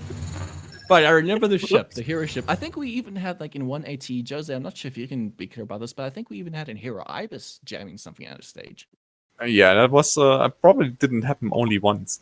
But I remember, I think it was probably the last AT, like not the Alliance Open, but the AT before that. At one point, somebody brought an Ibis, and this time they unfortunately brought an Emperor, so no Ibis, so no jamming going on. We have both teams on field, so I guess I can just say this now. This is also going to be a very interesting match. We have Imperil. Just gonna spoil it. We have 2 Dwagons on field, but we should probably go over the bands first. So yeah, I'll hand over to you. All right. So on the blue team we have here, Eire Engineers. Their bands being the Rattlesnake, Ishtar, and Gila. So really focusing on those drones. And the red team, Jovco Mining Division, banning the Kitsune, Sleipnir, and Oneros. We have lots of planet arriving, but what do you think of those bands, Wingnut? Wingnut, are you with us? Wait, was it me today? I thought it was you and Oh, yeah, Jose. no, it's... it's you.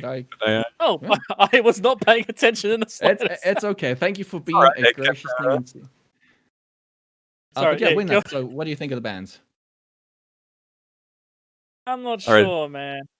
A lot of drone bans, which is great, but the Oneros ban, but nothing else for Logi, that's random. Well, then let's just go over then what they had brought on grid for us, if you can just go over those ones then. Sure. So, hold on. I wasn't quite ready, Oh, so yeah. I kind of messed Bit everything. behind, catching you off guard, trying to see if you can improvise. Terrible. So, Jovco Mining, they have brought double Vigilant, double Oracle Balgorn, and then they've brought double Deacon, and I think that's it. Yeah, that's it. And then Eire Engineers have brought the double Crewer setup again, but with a Hyperion Balgorn, Demos, Augurer, and then an Imperor because, hey, the rookie ship's got to come in. And they are only 1 point.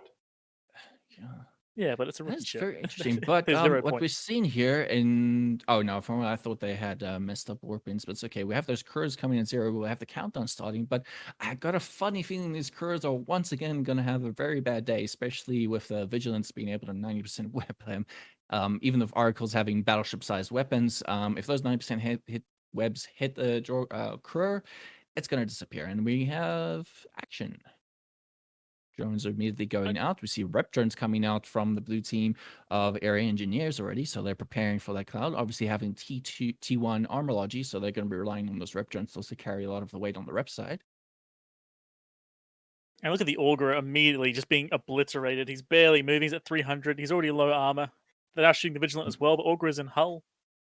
Interesting choice. If you were looking, they actually preemptively put their rep clouds on the Balgorn, which is odd because it is the most buffer. So now we're seeing that Ogre dipped into structure, suffering because of that choice. I'd say to put the rep drones on the Balgorn to start instead of preemptively putting them on your T1 Logi, which is kind of an obvious choice that they would have gone for. So don't know why they decided to put them on the Balgorn at the start, but looks like the Ogre is finally catching though. Yeah, and it looks like the Vigilance went in to try and screen a little bit, but they got immediately neutered out by the Balgorn. And it looks like the Demoses have got past, and so has the Cruel. And that Hyperion is just It's ramboed free. into there with the No. Balgorn following behind. He's You just don't let a chasing things Hyperion down. free. No. No. So what we might see happening here is if that Ogre survives and becomes a hassle, is anything they switched on the front line there, especially the Crewers, the Ogre might not have the capacitor for it, spending a lot of his capacitor on his local reps right now and hardeners and all that stuff. And those rep drones are going to have a very, very long distance to travel to catch anything on the front line there right now. As you see the Vigilant on the red team of Jovco going into low armor.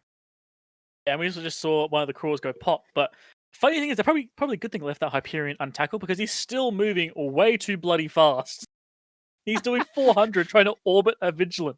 Oh, No! that's a bit sad to see. I think he's got his prop mod on. He's orbiting as you see a Crow go down. So the Crow, most of the control disappeared. But even with Hyperion, it looks like the Hyperion also just has a scram. Not seeing. Okay, I'm seeing web effects applied now, so it does seems like tackle, but that might be from the Deimos. Not too sure. It might have been like almost a meme that they didn't bother attacking the Hyperion because he self-tackled himself and just kept moving with his prop on. He's finally getting to the position where he can shoot. Look at that. When he does, the Vigilant goes down. What a surprise! Maybe just forgot about it. But I want to say these articles seem to likely be doing a lot of work. They're keeping that range. The juicy targets, oh, so Deimos finally goes down, but those would be juicy targets for Hyperion, but he's not really being able to catch them. No, the Hyperion's not trying. He's going for the next Vigilant now. The Vigilant's held him down, so he's like, okay, cool. I'll happily kill you. You're right in front of me. It is a Oh, yeah. ballsy move to tackle a Hyperion and a Vigilant, but you got to do it, man. That's your job. It's gonna So hurt, but you got to do it. Ogre of Miles has bought their team area a lot of time right now, but like you say, the Hyperion kind of threw most of the time away by just self-kiting himself. Yes. It doesn't help when they're taking 2 minutes to kill your Logi and your battleship's mucking around trying to drift around the target. Oh, they're finally committing now. Hyperion is now going for the Balgorn. That's going to be interesting because they have to kill a Balgorn through reps. It's only 2 Deacons, but it is still reps.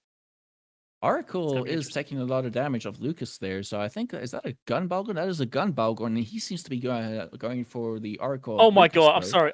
I got to cut in. I'm sorry. The Imperial just tackled an Oracle. Yeah, he's been keeping that, and that's why the Balgorn's pounding onto him. But they're splitting targets right now. But hero tackle from the Imperial. But that Hyperion, I don't know. He's going on some sightseeing tour, seeing if he can pull some donuts around targets. He's not really sticking to anything. He's deciding to shoot right now, and they're suffering for it. Oh my god, this Imperial! I mean, the Logi went down, so the Imperial's not long for the. Well, there he goes. But man, that hero Imperial, that Oracle was actually in low armor. They almost got him. Actually, might still go down. The Balgorn might still shooting finish him off. But the Hyperion still wants to shoot something else. I mean, he just load Honestly, this range might be a ammo good and idea. volley that Oracle right now. It's actually accidental split DPS there. The Deacons can't do both, so they're going to get the Oracle. They might get the Balgorn too. This might have been unintentionally genius. Unintentionally, but I would almost say that if we have the newts from the Balgorns, you could just shut down the Deacons while you shoot whatever you wanted anyway. Well, he's trying that, but Deacons can be kind of annoying with that when you try and do that because they just need a little bit of cap. That's all they need. So Balgorn's low hull. This might actually work. It did. Oh, they might actually get ahead of this now. Yeah. If they can get the lost Oracle, they can technically just ignore these Deacons because the Deacons aren't going to stop them from doing whatever they want. They can just chase down an Oracle, which is probably the best choice. But they're ahead of points now anyway. About 50 points to I'd say roughly around 30, 40 on the red side. So even just keeping things as is, the blue team of Eire Engineers is ahead with the lowest thing on their side being the Hyperion, and that's known for its self-tank. Yeah, I think the Hyperion at this point will not die to a single Oracle, no matter how hard they try. But I'm either a smooth brain or these guys are galaxy brains right now because they've pulled off a win that they should not have gotten. That is just You know, amazing. maybe you just pulled the bamboozle or some secret strat we didn't know about. So we were Yeah, occupied my of that secret Hyperion. strategy: orbit with my Yeah. Hyperion. Hey, maybe like we were so focused, like thinking that the Hyperion needed to kill the target. Meanwhile, the Hyperion's thinking, I just need a kite long enough for my Belgorn to get in. The kiting Hyperion probably got nanos and slows as on. We see Deacon being the primary here target of their choice. I think they're creeping towards the Oracle anyway. Looks like they've grouped up together. But probably just shooting the Deacon while they can. Not too sure. Oh my god, I'm just sorry. And there we go. And the Oracle's going to die no matter what because the Balcon can shoot anywhere the Oracle can shoot. So it's just going to be every time the Oracle tries That's to a shoot bit of the a Hyperion, he turnaround dies. I didn't see coming. I really thought the Hyperion might have threw it away. I mean, I'm not going to say he played it well anywhere. I think he could have done a lot better job on Transversal and pumping out much more DPS at the beginning of all the time they're all bored for them. But looks like they're going to come out ahead on this. Yeah, as you said there, the Org, I think, was one of the big moments that allowed them to survive. The Org kept alive for long enough to keep the reps going, the reps flowing, but like the hero Imperor there, just no one gave him like I didn't even have him locked up. That's how little I gave a damn about it. He actually got to one of the oracles and tackled it, and was the cause for it dying. Because of him, the Balgorn was able to hit it very easily. So honestly, bravo to the Imperor. That is so stupid. Ooh, yeah, well done, Tim. Like, you always get a bit of these meme ships thrown in, but then again, people underestimate them, and that might actually be a strength of them. How people underestimate them and they get lurk up on you and suddenly ruin your day. Just the one No, I Deacon fly. left, so they're just looking to wrap up this match now. And even here at the end, we can see just a couple of medium rep bots out on the blue side, but even then, you know, because they had no way to deal with the Oracle, even though it was a lost match, slowly creeping up back armor, and that Hyperion could likely afford to even go reload its nanite paste into its Angster Ripper at this stage as well. I mean, Yeah, it's a there was actually pretty quite a lot of clear rep change match around. right now. So let's see what drones we have. So yeah, once again, I think as Stoffel pointed out, Soph pointed out, is that blue team coming ahead here, and we can see a bunch of rep bots, you know, littered all over the match, keeping that ogre alive. Well, the red team, fair enough, they did have 2 deacons, so they didn't really need that much self-sustain on that logi, but putting more focus onto the damage bots and the EC drones, and losing the match in the end. I don't think we saw any smart bombs, so they had no way to deal with that rep cloud. GS and local, even with the deacon left here, matches being called. I'm honestly, I don't get what's with the vigilant call. They brought 2 Vigis there. Why bring 2 Vigis over just bringing 2 Ishimus to do the exact same role but at a safer distance? It's the And the thing is, 90% they web weren't rushing bonus in. on the Serpentis. I think that their thinking might have been, hey, we have these oracles. Oracles are big guns, but, you know, they suck at tracking. So, hey, how do we make things stand still? Let's bring in the Serpentis 90% web. So that might have been their thinking, although, like you said, maybe it's a bit overkill bringing 2 even. Well, that was a good swing. So for all the flack we gave them, congratulations to Eire Engineers on taking that match. Yeah, it was nice to watch. The Hyperion just MWD orbiting the Vigilance really, really hurt. Like, don't do that, guys, please. Just hit control space. You don't have to turn off your mic warp dive. If you want to leave it on, you can. You can watch the circle spin. Just turn. I mean, just stop worst moving. case, you can even keep it range if you really wanted to. I mean, that's even better than just orbiting. Anything is better than orbiting. Anything. Really, in the end, like really, the Orc surviving was the first hero there. And then the Emperor just tackling this Oracle, sneaking up there. That almost went down right at the beginning of the match. I still found it That really would've flipped it, to confusing be how honest. the rep bots came out the start. It's like, cool, they're ready for it. But a majority of the rep bots ended up going preemptively onto the Belgorn, a battleship of all things. And that's what almost cost them that ogre there. So they had to then make sure, like, the travel time to get onto the Belg and the travel time to get back onto the Org. So not too sure what their thinking was behind that, but at least the Org did end up surviving quite longer than it probably should have.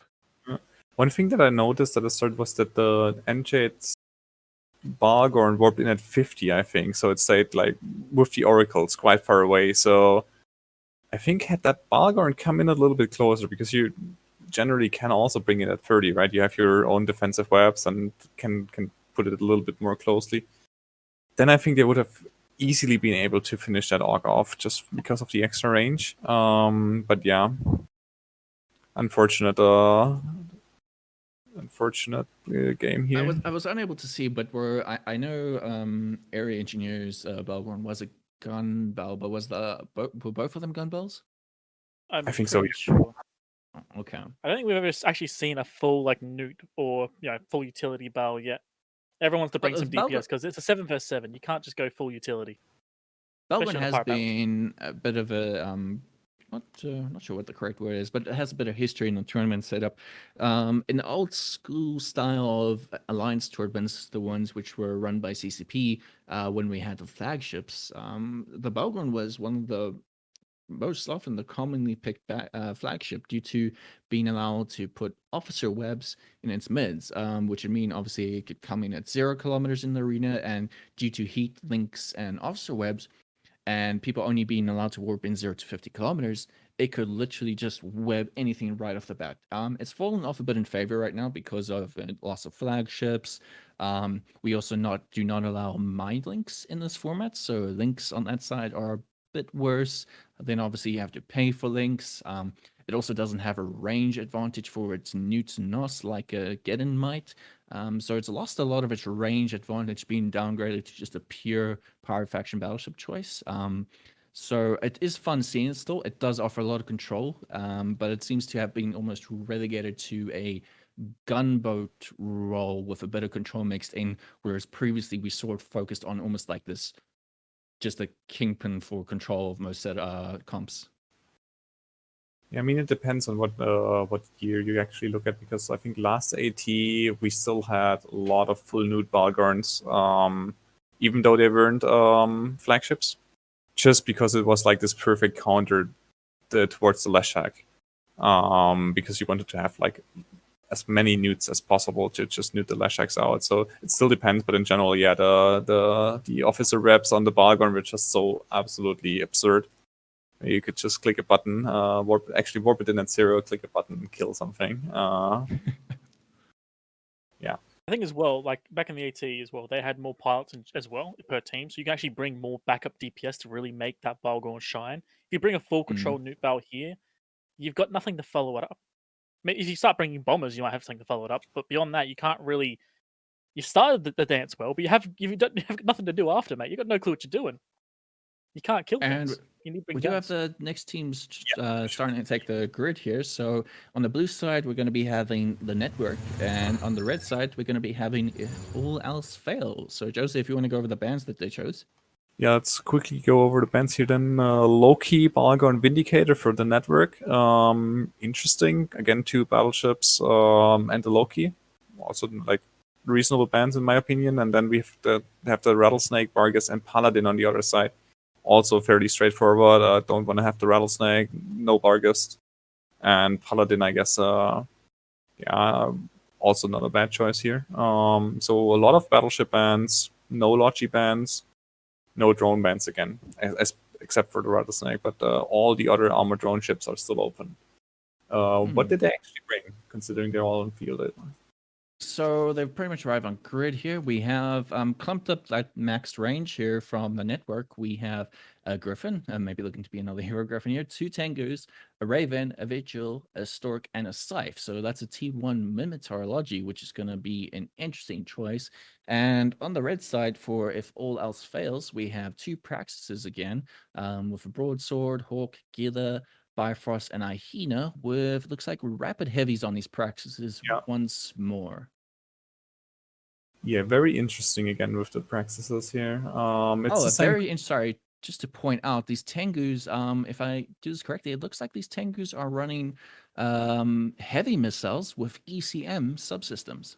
Yeah, it makes sense in their wait, with ECM subsystems. Okay, that's a Tengu fit I actually would like to see afterwards.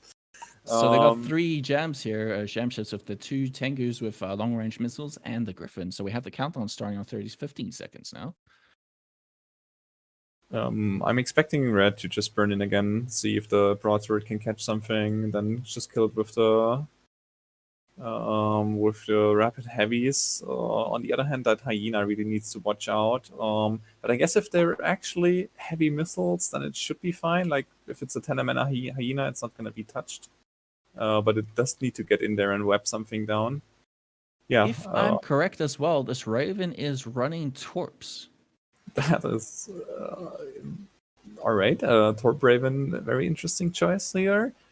I does guess have it's the explosion velocity bonus, I believe. No, it doesn't. It has a rate of fire and a normal velocity bonus, so it does have the range advantage. And Torp's recently been buffed, so it has even more range. And the Vigil, probably that's likely the reason they did bring the Vigil around, is just for those cheap target painters to have the Torp supply.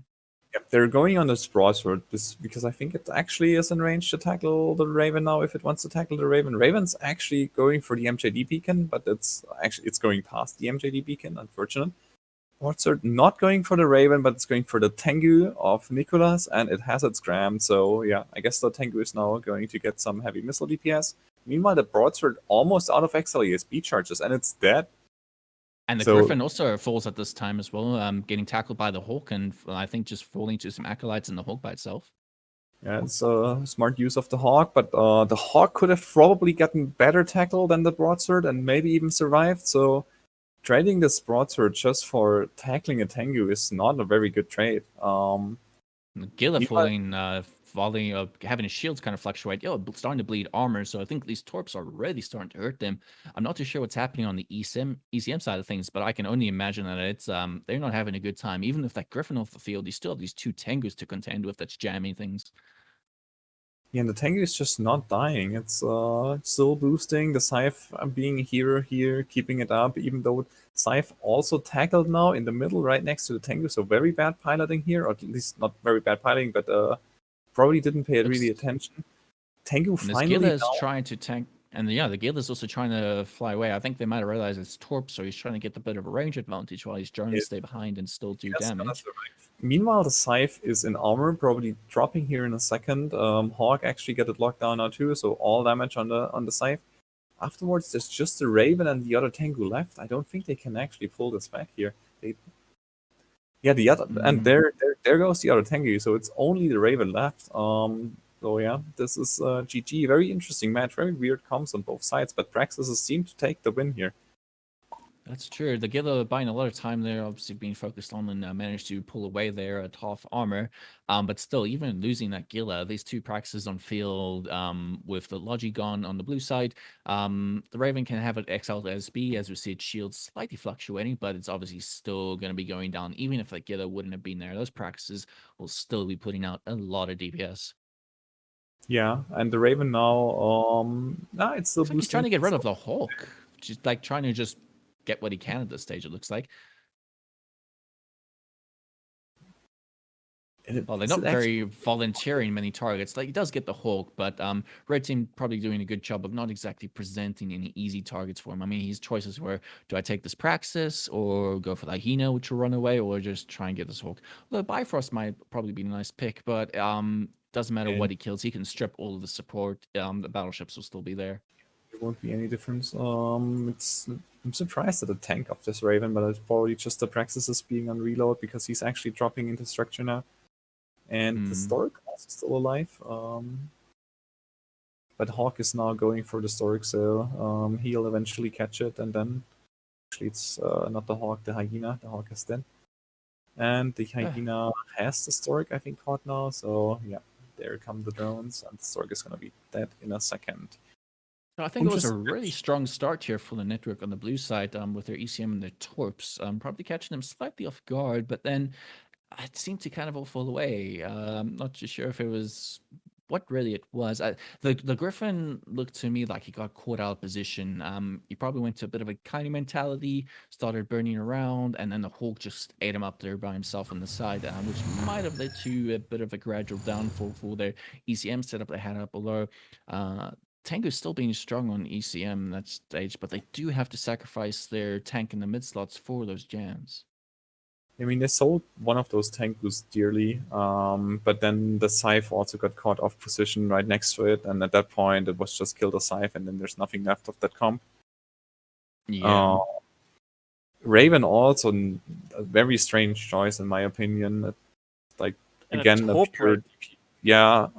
pure Like DPS. when I saw them come in long range and the Tengus having heavy missiles, I initially suspected that Raven might be Cruise, but bringing the Vigil, well, either way, the Paints would have helped Cruise as well, but the Torps was a very interesting choice.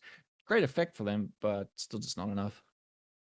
Yeah, I'm not quite sure where they warped the Raven in at range with that. Like, okay, I get it. Torps have got a range increase now; they're not as terrible. But like, what? Like, the whole thing of like bringing a Torp setup is like, okay, you have to be up close. Then you have to use them. But it's like, but I warped at range. There's nothing to gain from doing that. Warp it a bit closer. Why Yeah, it have seems you like done this? their comp was slightly mismatched. It's like a brawly comp with the Torps, while it's Kaidi on the side of things and Control on the ECM with the long range missiles, and it seemed a bit of a mismatch on the comps. I think what they were probably gambling on is these Tengus being a bit of a wild card with their ECM, and it just really didn't pay off. I mean, both comps were very questionable, to put it in a nice way. I think the Praxis is also just one because the other comp was even worse. In the end, I don't think they would have stood any chance against Yeah. some of the other comps that we've seen today. So, ECM yeah. goose. I don't get it. I mean, I Bay don't. just That's one saying thing. change. Like for me personally, strategic cruisers, I don't think have always really been in the best position, or I'm not sure what the correct term here is. But when they get picked, or when we generally make rules for Tech 3 strategic cruisers, I feel like they're getting penalized a lot for their past history, especially, and that's reflected in the point cost, because Tech 3 cruisers have had a history with the original, well, not the original, but the really strong Tinker setups, being able to do the logistics and self-tank, and it became ridiculous. And then a lot of from there, Tinkers started getting penalized a lot, and then because they were associated with the really strong Tinkers, the strategic cruisers got penalized a lot. They got taken their subsystem, well, they got taken away the ability to use reps in the arena. They got point increase, and I feel like Tech 3s have suffered a lot from their past history, and generally when teams take them, they do have that flexibility, but they become a very, very expensive choice, I think. Yeah, I mean, they had like kind of a comeback last Alliance Open with the Lokis just dominating everything, and the Tengus, I guess, too. But yeah, And even New Legions, we've seen a few of those come into their own as well. Yeah, would Yeah, you so they take had, a like, Legion over a Curse? The idea is that you don't just bring the nukes, you bring a nuke ship that can bring DPS as well as pretty good tank. So it's Yeah, it's it's the like jack of all trades, master of none thing. But the problem with strategic cruisers, they can be jack of all trades, master of all occasionally. that's fair. Cough, cough, bloody here we go. Loki. Sorry to interrupt you, but we have the next comps on field, and they are going to be interesting. We finally have Dominix's, but maybe we should go over the bans first. Wing, you want to do that? Yeah, why not? RamRod banned out Rattlesnake, Gila, Scimitar, and because both teams banned out the Rattlesnake, they also banned a Deacon. I don't know either. And then Forklift banned Rattlesnake as well. Vindicator Curse, fair enough. And then banned Balgus, which is another control battleship. But the Scimitar ban, I agree. Deacon, but you left Oneirus on the table, and Thalia is just a Deacon anyway. I don't get it, bruh. I mean, Deacon is a nice ban if you don't want to deal with Friglogy, because the Thalia is not really as good. Good enough to do but the role. That's the thing. For Forklift, they banned Rattlesnake, Windy, Curse, and the Bargus. So Curse out, Bargus out, Windy out, and double Rattlesnake ban. Interesting bans. Do you want to introduce the blue team? Because I think this is a really interesting one. Yeah, double Widow. Okay. Double Vexer. Sure. Magus. Yep. Good links. Zarmad. I'm sorry. I think you're in the wrong comp, buddy. But that could actually. This could work. This is the comp that I said the Zarmad could work in. Double Widow comp. It's a full armor control ECM comp with some Vexus as DPS. Very interesting. I don't think it will work, but I'm gonna be interested in seeing what it actually does. Because unfortunately, they're up against two Dominixes who don't care that much about the Widows. Can gem all of those drones. Double Naga. We saw this and comp actually do some dangerous work. So double Naga, double Dominics is going to be very powerful. they'll just burn through those widows, no problem at all. I mean, I think the one play the Widows have got is to jam out all the sentry drones that the Dominixes will absolutely drop, because they are going to drop sentries. I could put money on that right now. Yeah, but then the dummies just shoot the widows, right? Because I mean, they would have to really, really coordinate well to jam out all Yeah, this. to be a real pain in the balls to do it. But yeah, I agree. It's not gonna happen. It's going to be jam out Naga, and hope the Zarmag can hold you, and then just try and kill a target, which is going to be the hardest part here, is trying to kill something. I assume they've got Cruise on the widows. Let me check. Yeah, this looks like Cruise. Yep. And yeah, they might be able to slowly grind down a Naga, but I don't actually think so. It's just 2 Vexors, so it's additional DPS. The widows actually have props, so it's not a full thing. I mean, how would you tinker or something without Logi? Never mind that. And here we go. Match is actually Look at underway. the Vex of Radikos just getting pounded already into half armor almost. Oh, course you're getting taken now. There you go. The widow of Eire is also almost dead. Widow of Jonathan, actually they're armor widows, so never mind. Just sitting armor now. Eire is actually holding. I think Sarm is just spooling up on him. So Yeah, the Zarmag switched off with the Vexor. But here's where the Vexor should get. They should turn back on the Vexor now and just delete him. But it looks like they're going to try and go for this Widow. He's hitting half armor. Meanwhile, Anura and the Naga is entering armor, so the widows are actually applying to it a little bit. It might, yeah, half Could armor. work. So there is some DPS that's gonna go away. Dominic, This is a game of survival for sure. This is a game of survival for the Zarmag and the Widows. If the Zarmag can keep them alive long enough to remove a Naga, which they're about to, they can Yeah. get away with this. Ishka's now being pounded too. Yeah, Widow is Sarm is probably at max spool. Okay, they're doing the right thing and switching to the other Widow now. So Sarm has to switch, loses all his spool, and yeah, the Jonathan is actually they're still splitting DPS here. Probably one of the Dominics has got jammed, or maybe the Orpheus. Ishka goes down, but that Naga's still alive. That's not good. Yeah, it's still in there. It's still hanging in there. I don't think they're even shooting it anymore. His hull hasn't moved. His shield's gone back up. They've switched targets on something else. Probably just went out of range, and yeah, now the Widows are actually they're swapped to Weissman. And shooting again. Naga's back and shooting again, so this is not good. That Widow's going to be real close to going down. Look at his armor going down really low. You got to spool up, buddy. Stop repping the other one. Yeah, did they swap the rep bots? Some EC drones there, but they're not on the. Actually, the EC drones are on the Widow. Interestingly, Look at the Widow. Okay. It's still hanging in there. The rep bots, and it's dead. Okay, here we go. That's it. That's it right there. Orpheus and half Match shield, over. perfectly Hey, that's fine. Yeah, they can just all pile up on the other Widow now. No ECM that saves them, and that's gonna be GG. Interesting Yeah, and try. they can obviously they can also bounce off the Vexes as well to try and force the Zarmag to respond. If the Zarmag doesn't respond, trying to save this Widow, they'll just kill 2 Vexes for free. Just look at that, they're doing it right now. He's too busy focusing on the Widow, then Yeah. they lose a Vexer. Radika's This is why Zarmag is bad, people. I think the Storm actually made this go longer than I expected, just because it spooled up on this first Widow for such a long time. Like in the Neros wouldn't have done a better job here, but it's just such a bad comp. It's the response I mean, time. they is what could it is. kill that Naga. Yeah, it's So still very alive. well played actually from the Naga as well, just rushing out of them. But one more cruise missile volley and it would have been dead. So kind of lucky there.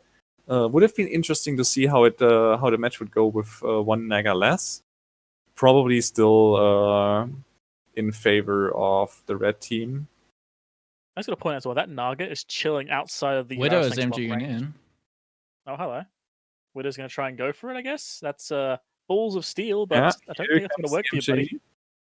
And there we go. He's actually gonna kill this last Naga. I don't know if he will, actually. I think he's going to die before he does that, because he's right now right next to everything. Everything can now shoot him very easily with close range damage. I don't think he can get him in time. The Siren still has the range. The reps actually dropped off, and the Widow's dead. Yeah, I told you. It wasn't going to work. The Storm should have jumped with him, and then maybe they would have had a chance. But I guess the Skybreaker just went in there and got the scram on the Storm. Yeah. Cool match. Was interesting to see. Hey, Finally it was some very cool. Dominixes. They got the Skybreaker now. Huzzah. It's only a little bit late. Ooh. Really like the comp with the two Dominixes. Actually, I wouldn't say really like, but it seems like an interesting comp. It's definitely a strong Bit comp for wrong. sure. Like those Dominixes are just like absolute bricks you can't get past, but they also just drop sentries so you can't run away. And add the Nagas to that as well, who can comfortably hide behind their Dominix. It's actually a pretty good comp. I think it can be broken apart. It essentially is just DPS with a bit of tank. It can almost definitely be broken apart. It's just going to be a question of what. Like, what's the comp you bring? Yeah, I guess it's vulnerable to rushes and control, or actually projection, but otherwise, yeah, it seems like an interesting comp. No lucky. Yeah, it's very interesting. It's like the They're Dominix is just like I said, finishing this quite arm. tanky. The Dominix is the tanky. The Orthrus is kind of your control. And then obviously the Nagas is just like backline DPS, and they're ridiculously far away when they shoot. It's kind of funny. Yeah, it's a lot of damage applied from quite far away, so they can actually run. I guess if you run into cruises, you generally die. Zam MJD, where are you going, buddy? In this case, I guess they survived. Zam wants to Sarm is leave, running. and he doesn't get to. Oh, denied. There comes the scram. Sarm actually tanking a lot. The Magus is bounty, by the way. He's trying to beat the record.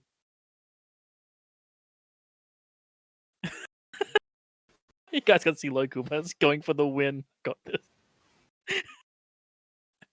I mean, it's surprising and surviving an absurdly long time. Though this is the strong suit of the Sarms. You don't just die. Like there's no repots on it. There's just Dominic's drones, two Nagas, and two Orphuses, and he's just hanging. Okay, he's dead now. So yeah. Yeah, that's the thing. But yeah, that's what the Zam does well. It's tank. But the problem is the enemy knows this. They just don't shoot the Zam till last. Yeah. Nice match. I think that was one actually, right? Or is there still one going? Yeah, no, this was the final one. So, nice last match here. The one thing I saw on this arm, it looks like what he was doing is he dedicated all his spare highs towards smart bombs, which was pulsing near the end. He probably would have done a lot better job of doing the split rips, especially since everyone was so close, grouped up on MJU. If he just put, good old basic T2 medium reps in those spare highs instead of the smart bombs. Maybe even a cap transfer or something like that. But anything but the smart bombs here. I guess you just do a cookie cutter smart bomb Sarm because you don't know what you actually face, right? And then you just have like at least one smart bomb to get rid of EC bots. Well, the Widows have two spare highs already by themselves. Oh, right, and you cannot actually fit cap transfers on non-bonus ships, right? So the non-logi ships, yeah. Yeah, so the Widows can actually bring the cap transfer. So yeah, you could just have the smart bombs there and just go for reps on the Sarm. Yeah, that's perfectly true. It's kind of funny, going for like smart bombs on a Zam. The Zam is, as you said, the most tanky Tech 2 armor logi, right? It's the one that can hold out the longest. So then what they do is double down on that and make it do it even more by bringing smart bombs to remove drones on it. It's like, I'm the most tanky ship, but I've now made myself even tankier, so you never want to shoot me. You mean smart like, with the damage of the Widows, we kind of saw like it both teams split apart. They were nailing into that Naga, and then damage just completely fall off. And I think what we've seen happen here is in the smaller format, you can't cover all links. It was really classic of when it's like 10 ships on field, you would be able to cover all links. You'd have electronic hardening, you'd have electronic superiority in this case for the ECM, and you'd have sensor optimization. But when you start having to make choices on what links you're bringing, so maybe they took electronic superiority to bonus their ECM ships, they might have thought in the back of their head, why do we need sensor optimization? But while the Widow can hit out to about 170 kilometers with cruises being one of the longest range weapons in the game, a Widow without any assistance can only lock to 90 kilometers. And I think that's exactly what we saw happening here, is that the red team over here on Forklift kind of realized, hey, we can just run away and the Widow can't lock us or shoot us anymore. Yeah, they found the sweet spot where the Widow can't lock, but they can shoot back. It's like, that is disgusting when someone's sitting like, you've got 70 kilometers range, they sit at 80 kilometers, you're sitting there going, damn it! if only my T-Rex arms were a slight bit longer. Just like widows, like just kind of. But yeah, Flapping it, they yeah. would have been a lot better actually just crawling forward. I think like they showed that they had the potential to have that initial toe-to-toe fight with like the reps and the ECM covering them, but then just sitting at that standoffish range, thinking something's going to happen while the Nagas and the Dommies are just pounding into you. It was just they were literally just offering themselves up to be picked off at range. Curious, Jose, if they had got the Naga, you think they would have had that? No. No? No way. I think like the Naga kill wouldn't have changed that much, just because. I mean, there's the other Naga, which would have been easily able to bounce out of range and back in. Same with the Orphuses, they were never in any real danger. You can just go out, go in, go out, go in. Meanwhile, your Dominics is just pound away, and you just have to get lucky once, and the Widows lose their jams, and you can just get all DPS on the Widow, and then it just dies. Like, the Sarm cannot hold this forever. I have a Yeah, I quote for kinda you agree. from the blue team the moment they got on grid. We are so fucked. Yeah, I think Yeah, I don't know. Sorry, go ahead. I don't know. I think due to the range thing, if you play it right and you swap back in and out of range, I think they could have just survived even without Lachi. And just grind them down. Radikas apparently is not agreeing with me in chat, so they seem to think differently. I don't know. Yeah.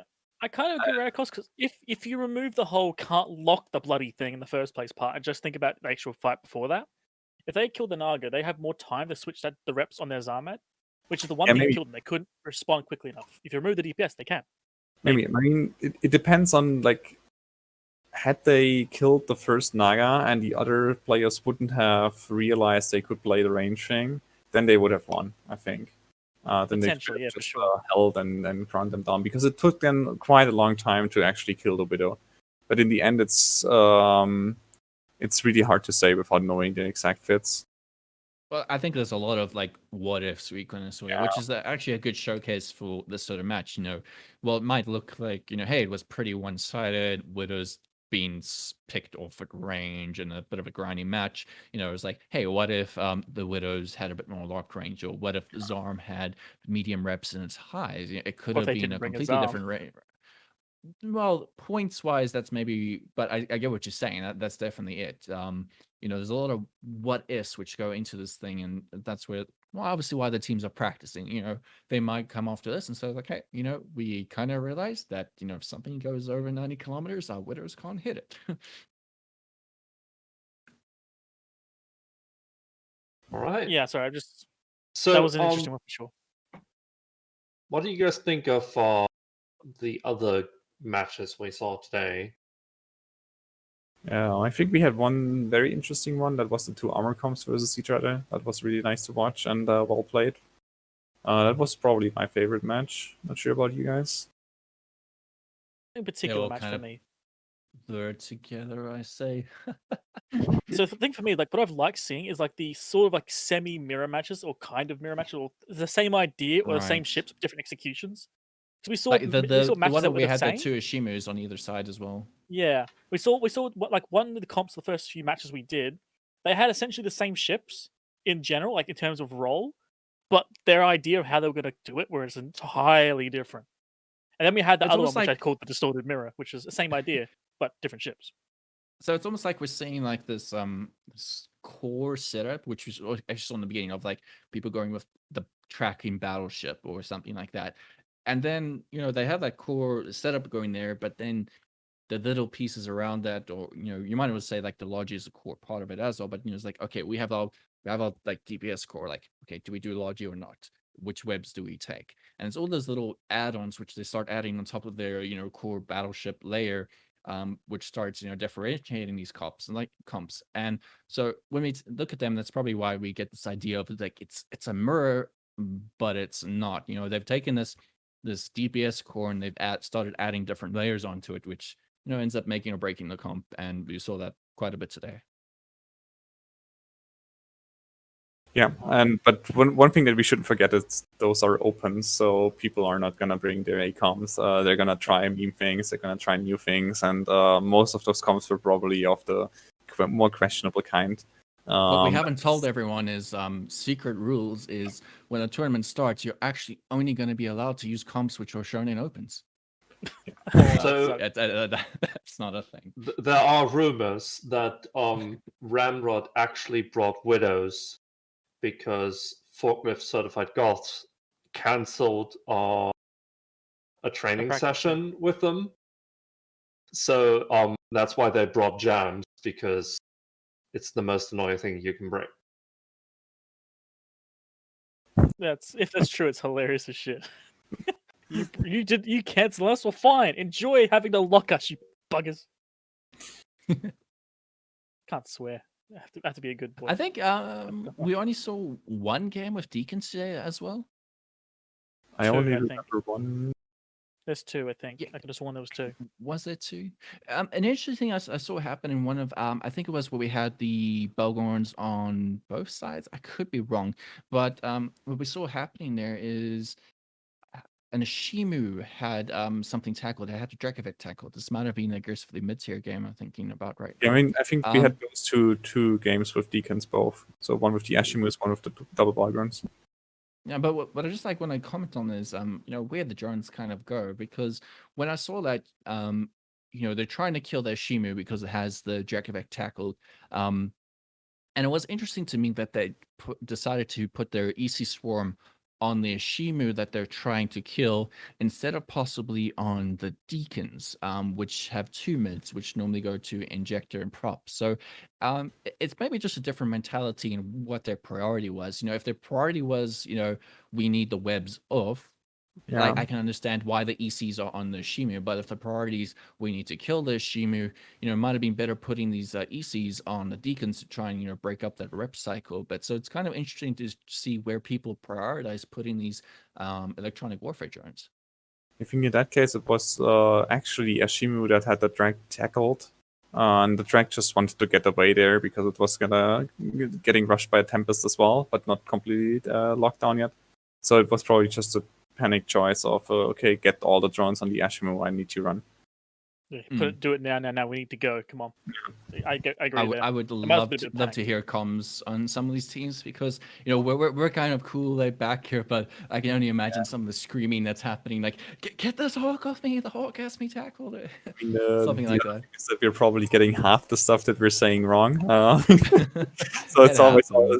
I'm usually like looking at this from the other side. So if you're playing a practice match or so, and you have like the people commentate on it, you guys have no idea what we're actually thinking. Oh, I'm exactly the same, Jose. Like, I've also just recently been roped into this, and it's always like, oh man, what are you talking about? If Indicator doesn't have 24 high slots, like that kind of stuff. Yeah, it's always funny. So I apologize for all the bullshit that we, at least I said. But it's so fun. So, I just want to ask you: I believe this is the last opens we're actually having? No, we're gonna have one last open practices next week on Sunday. Time is still to be announced because we need to see when other streams and stuff is happening.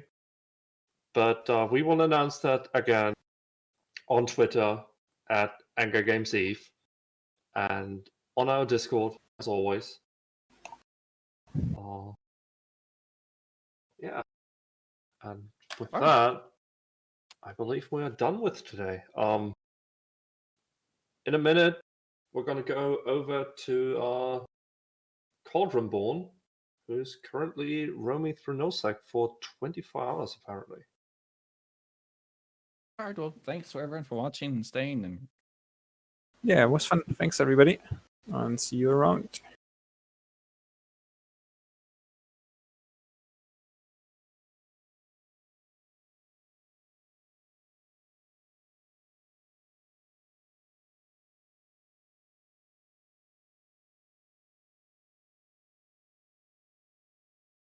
Okay, apparently we're still live. Oh wait. Yeah, we are. Okay. Well, hey. Welcome to Even T Cribs. As you can see, here is my camera. Sorry Yeah, for the sorry. image of the roof. Fucking nosebleed. Oh, are we not? I thought you fell asleep there. Well, we're not sure. It's a bit of like awkward transitions because we were like, what's happening? Are we still doing Okay. something? No, there's nothing more. I think that the locals died down to like 17 people. People cleared up, so you can dock up. Everyone's going home, so you can just talk trash if you want at this point.